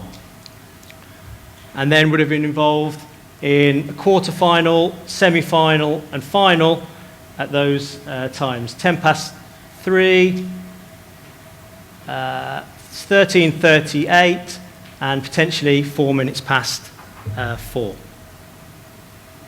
So you need to be able to put 3 races together in a relatively short space of time in order to win a medal. So what I then did was plot the times for the finalists of all the events across their 3 final races, figuring that the crews that win will be the crews that get faster or hold on to their speed throughout the course of the 3 races. So the singles, The colours signify the finishing position. And obviously in rowing we have to consider we have the weather to consider. If the conditions change significantly, then that might affect the time that was completed in the race, and whether you knew that you were out of the running and slowed down to finish your race. But if we look at the race speeds, a lower marker on the graph would suggest they went faster. So the winner in this got faster over the 3 races. Silver got slower then faster, and the 4th place got slower over every event, the loser of the B final. So the women's single, sorry, that was for the women's single, women's single, men's single. Again, 4th place really loses it in their final, and then it kind of gets a bit messy after that. But there's certainly an ability of the winning crews, so those 3 gold lines at the bottom, that suggest that the best crews are the ones that are able to put those 3 races close together very quickly. As Guin said, that would be relying on going back to the classic endurance capacity that rowers tend to have. So if we look at the difference between those, look at the process that happens between those 4 races. On day 1 you've got your time trial, and you've got the ability to recover after that, to perform a full cool down. You've got the ability to refuel, rehydrate, and get some good sleep. But then on day 3, when you've got those 3 races in quick succession, you've got a real build-up, because of the nature of the race and the length of the race. You've got an increase in lactate accumulation after the first one, but you have no residual fatigue leading into that. But then in the 2nd and 3rd races, the semi-final and the final, there is going to be a certain amount of lactate accumulation and lactate tolerance required, and the associated fatigue of the last race.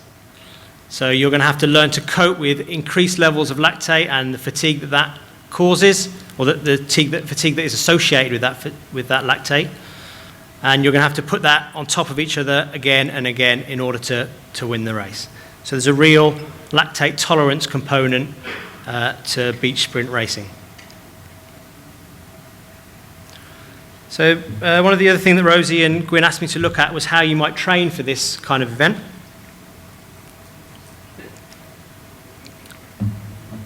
Now I'm sure if you followed and I'm sure the rowers that compete in beach sprints at the moment, chatting to Tim, this seemed to back me up, but a lot of the rowers that compete in beach sprints are 2,000 metre rowers who are trying an alternative format of the sport.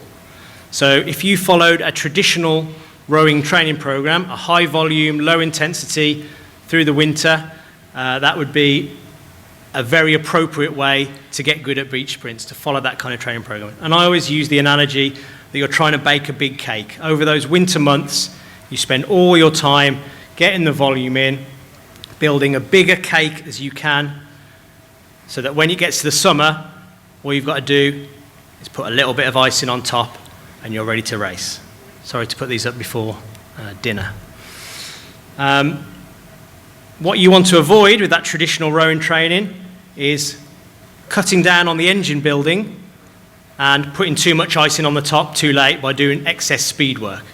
So it's all about building the engine, adding some icing on the top, adding some icing to the top of that cake towards the end that makes you go fast. But I think for beach sprints, as the sport grows in popularity and more people are attracted to it, there might be the opportunity for athletes with less of that high volume, low intensity training background to perform well in the sport. It could attract swimmers with more from the anaerobic end of the continuum, and they could start to perform well at it. The swimmers that I'm working with, there's a lot of middle distance swimmers, so we're around that 200, 400 range, and you can really see different types of athlete in those groups. There's some real sprinters who have moved up to a middle distance, and there's some real endurance athletes that have moved down to a middle distance as well. So they have different strengths. The endurance, the distance swimmers have the big aerobic engine that they've built up over many years, where the sprinters have this ability to produce a lot of power very quickly, tolerate lactate, and they've moved up to that middle distance. So I think as the sport, beach sprints, grows with popularity, we might find that you get swimmers from either end of the spectrum able to compete in that middle 3-minute zone. So as I said, the predominant energy system is always going to be and still going to be aerobic metabolism, where your VO2 max is important, your ability to row efficiently at a given VO2 max, your power at 4 millimoles of lactate, all the classic markers of rowing physiology, they're still going to be important. But I think we might see some rowers from the other end that use some of the lesser used components of 2K rowing performance, the max power, the repeated sprint, the anaerobic capacity. They might be able to shift more into that aerobic zone and compete at a high level at beach sprint rowing. In terms of training sessions, I think what might be quite interesting and might be quite useful for these sprints would be some lactate tolerance, lactate production work. This is a plot of what I think could be an interesting set of pieces for a beach sprinter, and it's essentially 1,000 meters above the anaerobic threshold. But what would make it different from the traditional set like that you guys might program for a 2,000 meter race is that I've really tried to control the work to rest ratios. We would have a work to rest ratio of 1:1, and we would be looking at a heart rate around 85% of max on this. So what you're aiming to do is get the lactate high after the first piece, then limit the rest to 1:1. So it's 3 minutes on, almost 3 minutes off. So you're getting that lactate high, you're learning to tolerate it, and then you're going again and trying to repeat the piece over and over again. So we're learning to tolerate that lactate, and you could improve. I've only put 3 down for this, but the more attuned the athletes get to this, you could increase that to 4, 5, 6 reps, and that would put them in a good position for the demands of beach sprint. I think the opportunities for imagination within a training program in this event are plenty. You can really see some good work being done with that sprint to row transition. Some interesting training sessions where you increase multiple sprints and multiple rows, and back to the beach, do the same again.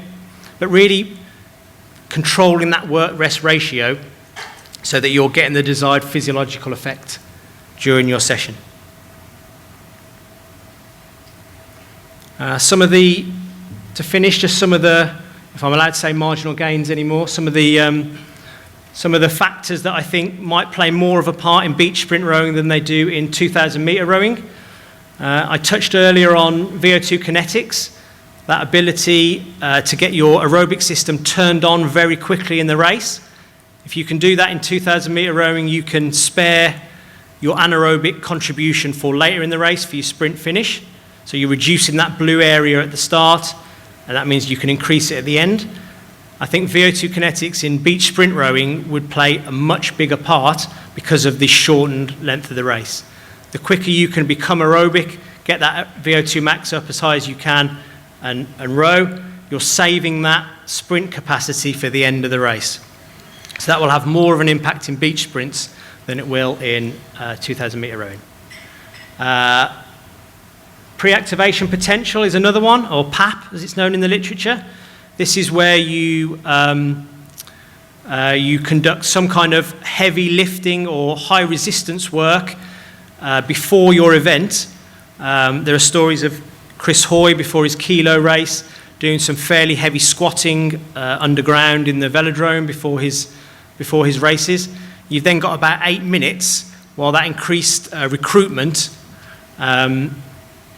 lasts. So when you then go into your event, you're recruiting more muscle fibers for your event. Now that's really difficult to do in 2,000 meter rowing because you're boating 30 minutes before your event. So there isn't really an opportunity to do any kind of high resistance loading before your event. But with beach sprints being on the beach, there might be an opportunity to do some kind of priming exercise before the race to better prepare you for that high intensity start.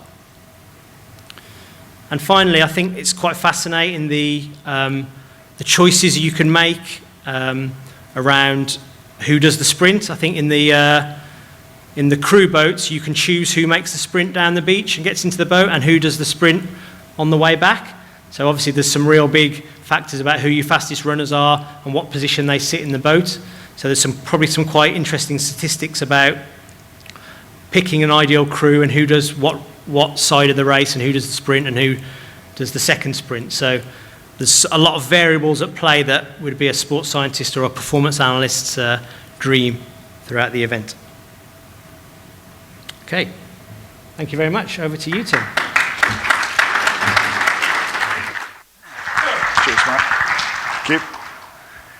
Can you hear me okay? Yep. I'm sure all the athletes will be made up to know that they're going to get some severe lactic acid tests over the next few weeks or months. I'm Tim Fenemore. I was the coach for the Shenzhen team, the GB team. I'm just going to talk to you about some practical aspects of the beach sprints, and I'll canter through the slides to try and keep the time down. First thing is, the slides I'm going to show you, there's a bit of a disclaimer here. It's a risky sport. Please take what I'm going to tell you with severe consideration, and just be aware that you need to manage the risks on this sport. So the first thing is that I came in from windsurfing. Windsurfing in the 80s feels a bit like rowing, coastal rowing today, and the sport evolved quite rapidly over the course of the decade through the 80s and 90s. It feels a bit like we're at the low end of the curve. We're nowhere near the marginal gains and all the other stuff that you guys are squeezing out of fine boats. We're right down the bottom here. So it's under development. So if you've got ideas, I'd be really pleased to know them. If you've got feedback on what works and what doesn't, I'd also be keen to hear those, so we can build it into our plans for the following years. Can I just ask, who has actually tried a coastal rowing boat? Who's actually been in one? Okay, right, so a smattering of people around. So that gives me a chance to sort of tune in on the rest of the presentation. The three things I was asked to talk about were these. First thing is rowing and riding the waves, how the boat handlers can actually help, and the impact of the sea and the beach on events. So these are practical aspects for those of you who might want to try it out, or you've got people that think they want to have a go, and these might be some tips on how to manage the risk of people just getting stuck into it. There's a whole bunch of things that we could consider as coaches. So the left-hand side of this chart is the sort of conventional sort of things that a normal coach would use. The right-hand side is stuff that we're developing now, the stuff that we're working on. I'm just going to cover just a few things in this presentation. So there's quite a lot I could talk about, but obviously it's not time. And there's a lot of things that we need to fill in all these gaps for you to have a really good squad and a real good chance of doing things efficiently, fast and safely.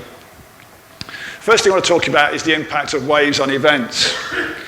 When you look at the seaside, as I do quite a lot, this is at Studland down in the south of England. It's a nice place to be, but you've got to start to read the waves. You've got to start to understand what are these waves telling you before you send athletes out into this environment.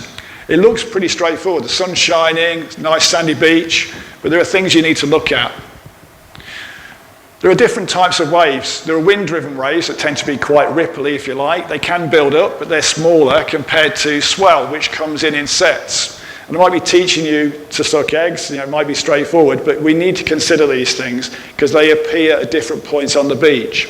And then we get traffic. Quite often we'll get ferries. So expect in Portugal we're going to get ferries, we're going to get all sorts of big shipping going past the beach for the next year's championships.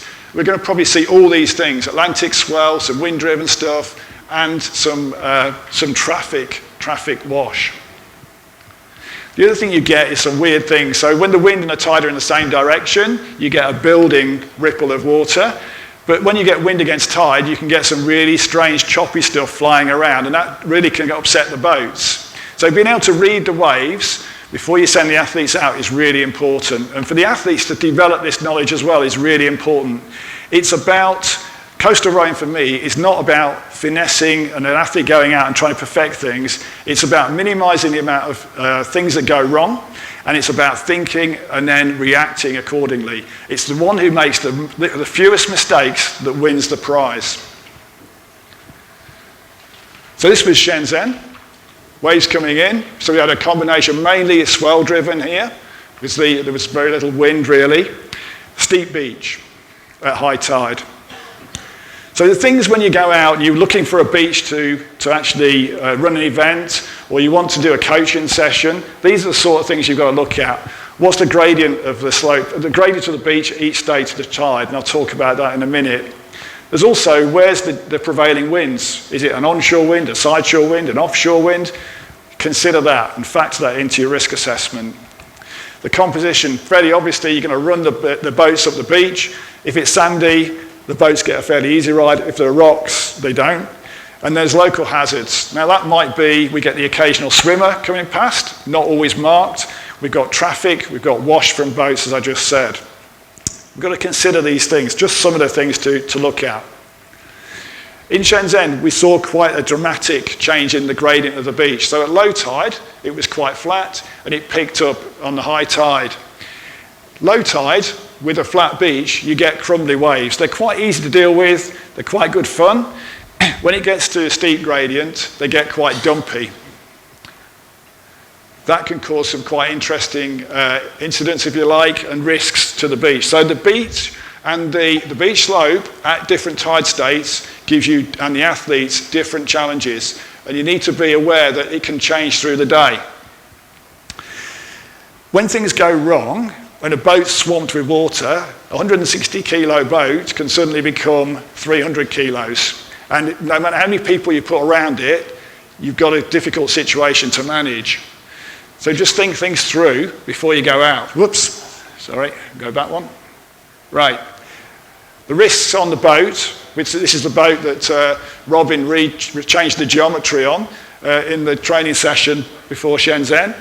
It can be quite considerable. So you're getting wear and tear on the boats as well. The design of the boats and the piercing of the beach at a high tide in a big shore break can cause quite a lot of risk to the athletes. There's not only the damage to the boat, but the athletes get flung forward.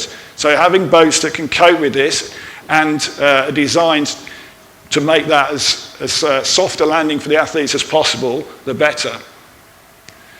So if you take the risk in general, you've got waves that get from the minimal up to the big swell, you've got beach gradient, and you've got a risk increasing with those two factors.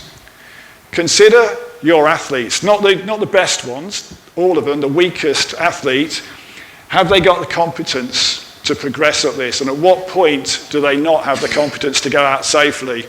We need to develop this thinking, and we need to be able to assess the risk and manage the risk and train the athletes so they can cope with increasing waves and steeper beaches. As I said, through the day, you can get the tide changing, you can get the swell changing. So we tend to, I think in Shenzhen, we were told on temperature, stay hydrated. We were talking about wind. Great, that's interesting, not that much wind. The key thing there was swell and the state of the tide and the sloping of the beach. And that changed throughout the day. So when you're running events, think about, okay, what's the forecast for swell? I come in from windsurfing, the most important thing is wind, swell, right? And then the beach will tell you how dangerous it is in the shore break. We need to be thinking about this. Again, the level of risk and the competence required at these different states is important. When's the point where you go to a no-go? When does it become too dangerous to go out? Can you time your events to avoid the difficult times of the tide and the risk that the swell will become an issue? So the key points really are swell and profile of the actual beach are important.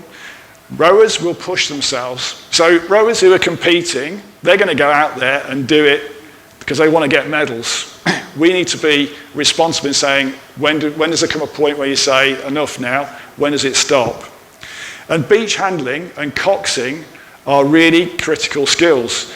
Rowers, beach handling, and coxing are specific roles, and they need to be trained up properly so they can be managed efficiently and safely. The boats, I'm just going to put a side comment in here because I know there's a few people talking about those over the next few days. Downward facing bows, they do tend to spear the beach. So from my point of view, they're great for offshore, and I do offshore racing, they're great, they point really well, they go through the waves. They're not so great when they're spearing the beach. Bow-mounted riggers, behind the rowers, they're great, they're trendy, yeah, everyone likes their bow-mounted riggers at the moment, but when you're being catapulted forward as you hit the beach, and that's hitting the bottom of your spine, that's a different matter. We need to really consider boat design for safety and for efficiency of getting in and out of the boat as well. The boats need to be designed to remove sharp points, any metal, the sharp edges, and the boat handling features are important. These boats are heavy, and you know, I used to run factories. You can't lift 25 kilos further than this away from you in a factory by law. You know, we're expecting people to pick up 160 kilo boats full of water and run up the beach with them. We need to think about where the handles are and how we make it safe for everyone so they don't damage themselves and the boat handlers stay safe as well. And recognise that there'll be wear and tear on the boats.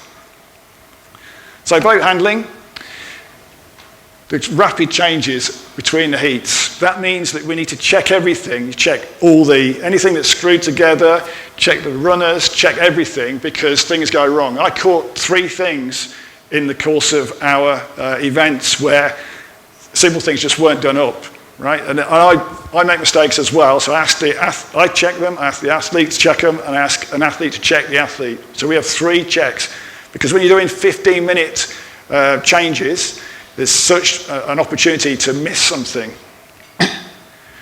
Brief the team. The team have to decide which side of the boat they're going to enter, so it's a 2-way briefing. They're telling the boat handlers which side they're going to enter, and we're just rehearsing how it's all going to happen in the shore break when the action starts. Boat handling is really important. So this is a typical launch. I think Robyn might have been involved in this one. So we can see the boat angle here. It's really difficult to climb in when the boat is at this angle. We've been working to try and lift the stern of the boat. By lifting it, the bow stays straight into the waves wash through. It's counterintuitive, but actually lifting it until the athlete is getting close to it or even in the boat is really important to keep that boat steady. It's safer and it's better, gives a better starting point for the boat to go through the break. Handling a boat safely in the break takes 3 handlers. So the first handler is holding the rigger to hold the boat stable as the athlete's climbing in and also holding the blade back. The second one is holding the seat. The seat tends to have a mind of its own. As the boat's a bucking bronco, you have to hold that and hold the other blade. And then the third position at the stern is about that height, but also directing it so you get the best direction through the shore break and out to that first buoy. Quite often we have two people, but I'm sort of advocating that more for 3 for most conditions where it gets interesting enough. We've got waves. Signalling, see quite a range of signalling going on. Some people get bored with it. At a point in time, they send the boat off and they almost forget. Signalling is really important for the athlete to see where you're directing them, right? And also, give it some of this. If you want them to increase the rate, it's not just about direction, it's about getting the rate up. The winners are rating in the 40s, right? The losers aren't. As the athlete comes out of a boat, they're in a bit of their own world. They're probably full of lactic acid, there's all sorts of stuff going on in their head. They lose their sense of direction. And I've done it because I also race in these series. So you need to be brutal with them and say, go to the flag and round the flag. Otherwise, they'll run straight to the finish line. Right? It's that simple. They're in a different world as they come out of that boat after they've been blasting around. So that direction is really important. One boat handler goes for the boat, the other one's directing the athlete. When you've got a quad coming at you, fully loaded, you've got half a ton of mass hitting you. Don't stand in the way. Even with a double, don't stand in the way. I've tried standing in front of a double, it hurts. Single, you can push the bow down as it hits the sand to slow it down. So you let the athlete come out, but everything else, just let the boat go up the beach and then deal with it once it's stopped. 3 people, as I said, is safer, and you need to check the boats continuously between the heats. So rowing, going out through the shore break, Jerry's doing a really good job here. So what Jerry's demonstrating here is he's punching through the break, he's going through it perpendicular, so the boat is straight and he's got control. But what's quite subtle is here, he's moderating the pressure so that as he goes through the break, he's not doing a tank slap where the boat's going in the air, dropping, and the seat's shooting out from under him. He's maintaining backside pressure on the seat by moderating the pressure on the blades. And he's a master at this. So he's going to punch through the blades, through the shore break in a controlled way without losing his seat, which is another big problem for athletes going through the break. As Guin said, when you go round the mark at the end, the 180 degree, take a mark and then catch the wave. One of the things that we talked about in Mark's presentation was you saw the athlete come up on the other athlete and actually catch up with her on the way in. She did that by catching a wave. And that's it. You go at the fastest you can go really is around the speed of the wave. And then you hold your course. To catch a wave, you can pump it up and then put the weight to the bow. And that will get the boat initiated and drive you through. Then you need to just keep the strokes going to hold that wave. And it's great fun. Okay, it's a real buzz. If you never do anything else with a coastal boat, just go surfing, right? Don't race, just go surfing with it. They're absolutely fantastic fun, as I'm finding out in Wales here. If it goes wrong and the boat goes off at an angle, because the best thing to do is go straight at the beach, as Guin was saying, but you can get tipped over because if the stern gets lifted up, the boat will then veer one way or another. And that's the issue with the design of the boats currently. They are very directional. Once they start going, it will just go off at an angle. If it starts to do that, you've got to lean in and let the wave crash into the boat, and then just brace yourself, and then you can paddle your way out. If you try and fight it too much at that end, it will just flip you over. So the key takeaways from this bit are assess the tide and swell, choose appropriate boats that are designed for the beach conditions and the type of wave you're seeing, and assess the competence of the crews and the handlers, not just the rowers.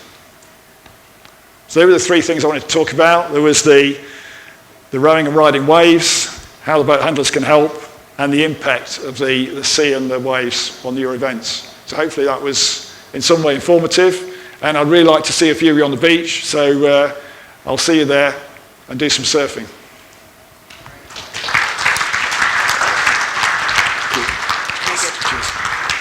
Great. Thanks ever so much, Tim and Mark. Those are really amazing insights. I was absolutely riveted. I was learning quite a bit as we were going through there. So I want to invite Robyn up to the stage now. Robyn, come on up. Robyn has come from fine river rowing, and she's raced internationally for Great Britain. But what Robyn has also done is done a number of races over the last few years. And in Shenzhen, at the first ever World Beach Games, she won a silver medal in the solo and a bronze medal in the quad for Great Britain. So she's been on the sharp end of racing. So opportunity now for us to hear it from an athlete. So Robyn, this is for you. Thank you. Do you want to tell us about the international races that you've done in the last few years? Yes, so last summer I was competing with Scotland at the Commonwealth Beach Sprints, and that was the first ever beach sprints race I had ever done, and then I went to the beach sprints finals in Shenzhen this summer. So yeah, 2 kind of internationals.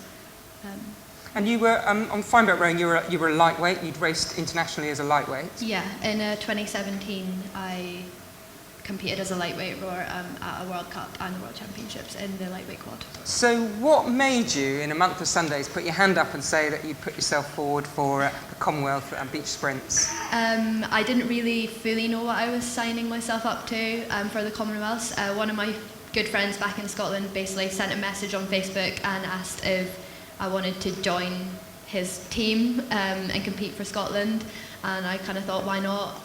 That year I was finishing uni and I wasn't trialling with GB anymore, so I just thought that sounds like a fun thing to do this summer.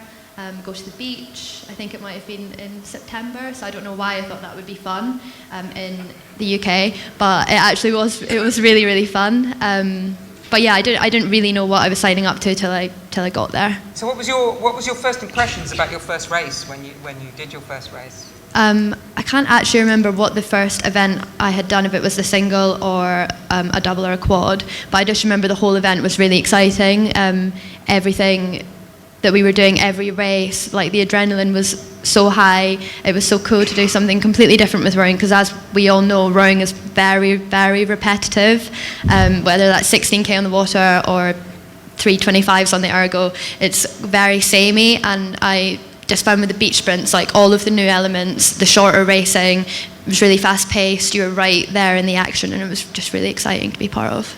So we've got an audience here of coaches. So you went the first big race with the beach sprints for the Commonwealths, and then of course you went out to Shenzhen. What were the big learning curves or the big differences or the things that you did differently between those two events? So for me, my main training was still kind of the fine boat. I think we're calling it fine boat. Normal rowing. I was still mostly doing that.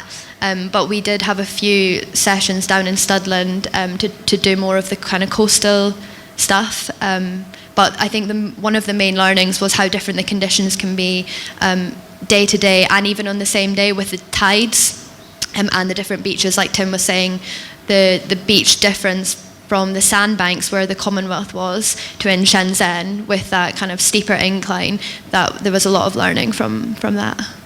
And do you personally, have you got much experience of the sea? Have you sailed much, surfed much? Not at all. Excellent, great. So fantastic.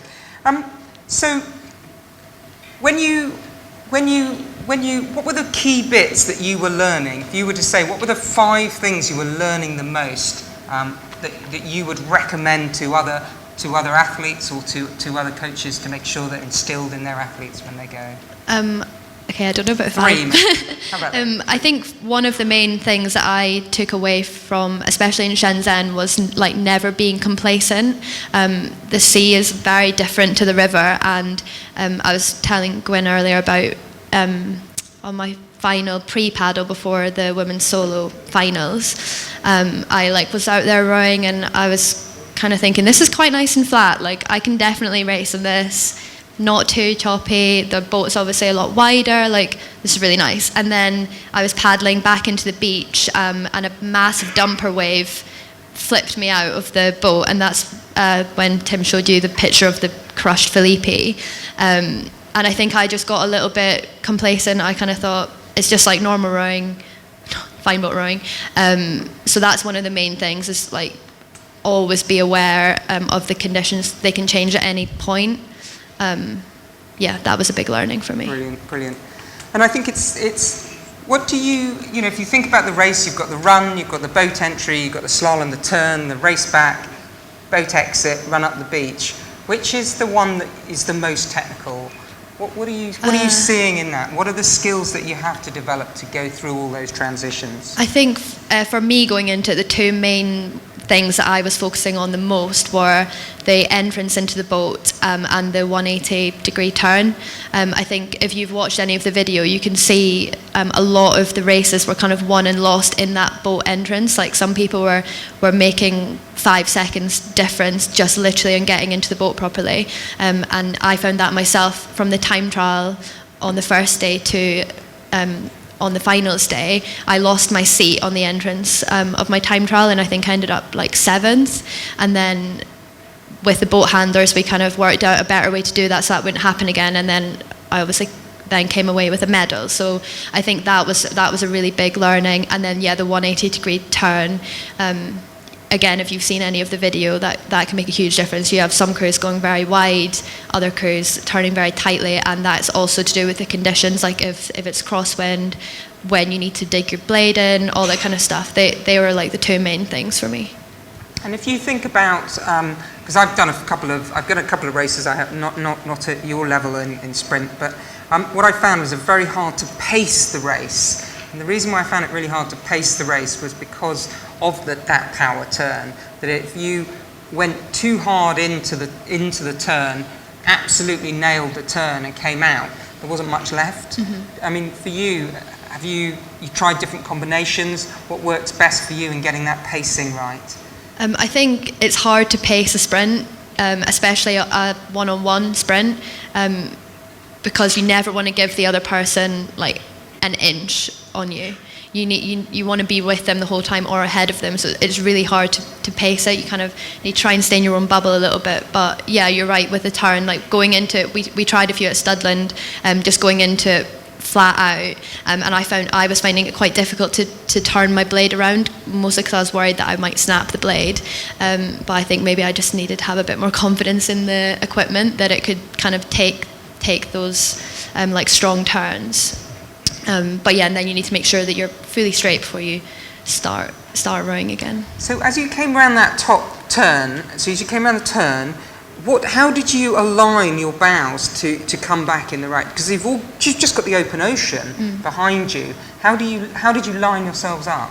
So I was just trying to think about where the boys were. I knew they needed to be on my right-hand side, so instead of like thinking about what was in front of me or behind me when I was racing back, I was more thinking about what was to my right. I wanted to have the main boy, make sure that I was kind of parallel to it before I started rowing back, and I was more looking to see where those two slaloming boys were, rather than turning all the way around to see the beach. Great. And I've got another question, and it's about the sets. So the sets of waves. So in essence, at times the sets were about 3 seconds, 5 seconds apart. And if you dropped behind, so if you were always on the same wave as your opposition, you always had a chance. Were you, and because you got a silver, I guess, in that, so I can't remember exactly how that went, but were you always trying to make sure that you were going to be within that margin so that if you did catch a wave, you would be catching the same wave? Honestly, I hadn't even thought about that until now. I think the wave kind of and sea kind of craftsmanship, so that's kind of the stuff that I would definitely be looking at improving going forward. I kind of know how to row, but on the sea it's very different, so I think that using the waves to my advantage would be something that I'd be aiming to do going forward. Yeah, we need to make a surfer of you. And then finally, I guess I've got a question before I bring everybody back up, and we'll have 10 minutes of question time from the floor. Is that right? Yeah. What do you think? What do you see for the future for beach rowing? That's a big question. I think it's really exciting, and I think when I was going out to China, a lot of my teammates, I row at University of London at the moment, and a lot of them were kind of like, what are you doing? What is this event? No one really knew much about it apart from us who'd done the Commonwealth and the British. So then the video was amazing from the beach sprint finals. So my flatmates, they were watching it when I got back and then sending it around the group chat so everyone could see.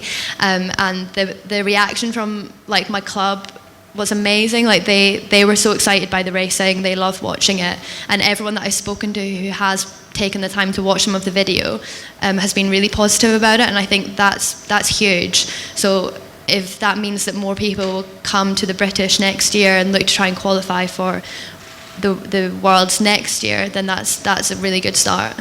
So will we see you in Portugal? I think I'll need to try and qualify first, but I will be going to the British, and hopefully, fingers crossed. Great, thank you ever so much, Robyn. So Robyn, would you stay on the stage? If we can would you bring your chairs up, guys?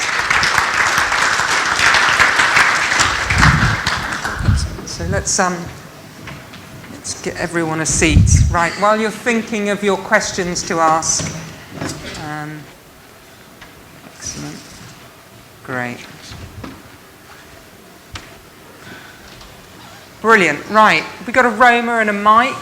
Who'd like to question? Excellent. There's a lovely coach at the back who'd like to ask a question. Would you like to let everyone know who you are, etc., and where you're from? That would be brilliant. Thanks, Bob.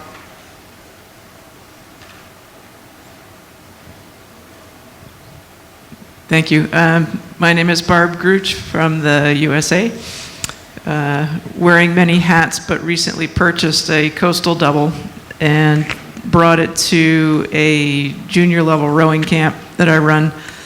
And the kids really loved using it. I'm happy to say that the fin is still intact, but that was one of my questions. I personally have only rowed it on a lake, never tried a beach, and I was just curious. It used to be I saw oars breaking on the beach. What do you do to protect the fin, or is it sturdy enough to really take a grind into the beach?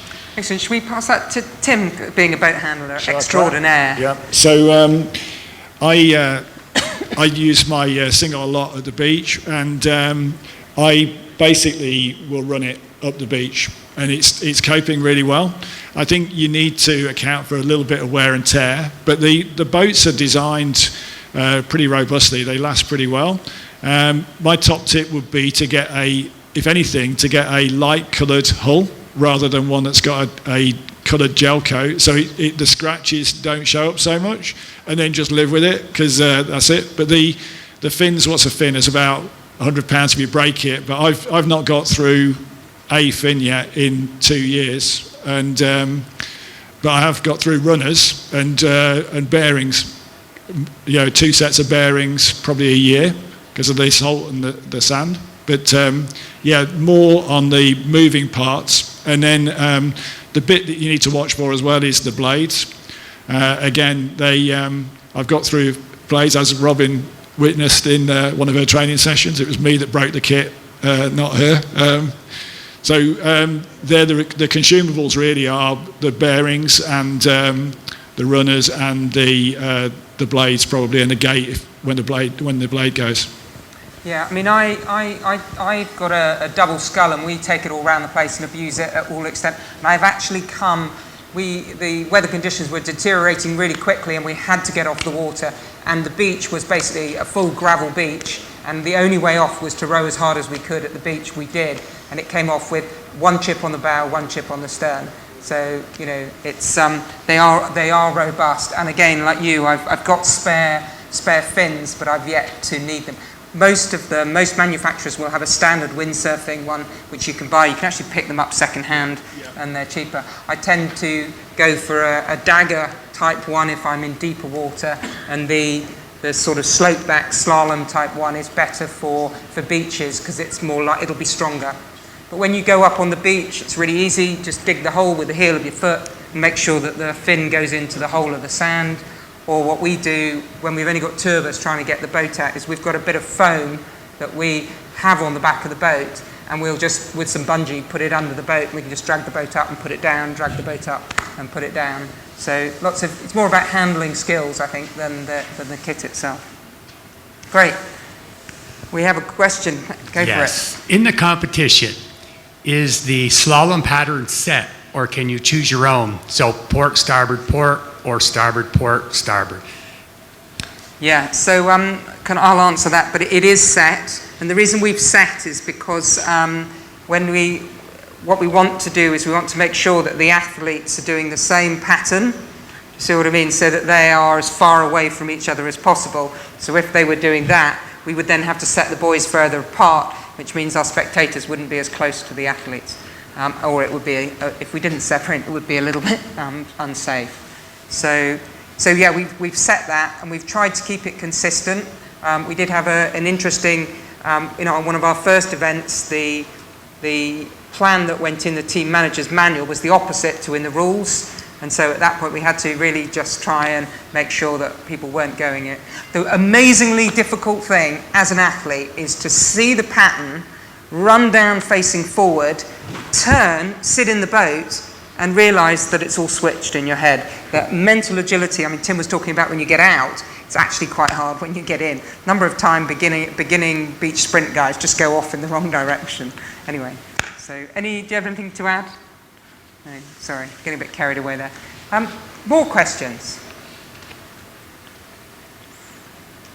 Excellent. I would just, I'm going to say a question. I would like to actually, on behalf of, I've spent a lot of time trying to help bring coastal rowing to the Maldives, and I have We have the chairman, the president of the Maldives Rowing Association has come over here today, and he's had athletes and boats out in the Maldives, and he's working really strongly with the local schools. So Habib, it's a real honour to have you in the audience after all the hard work and loading of containers of boats that went out to the Maldives. So if anybody wants to do coastal out in the Maldives, Habib's here. He'll sign you all up. Anyway, thank you ever so much for listening to us, and it's a real thank you ever so much, Tim, Mark, Robyn, and Rosie. Thanks for asking us, and Faisal. Okay, so thank you very much. Really informative and really great to get some different insights into the event as well. So thank you all for coming and doing that. Just to say that dinner is in this room, so please can you leave and take all your stuff with you, otherwise there won't be dinner in this room. So dinner is at 7 o'clock, so we will see you later, and thank you very much everybody.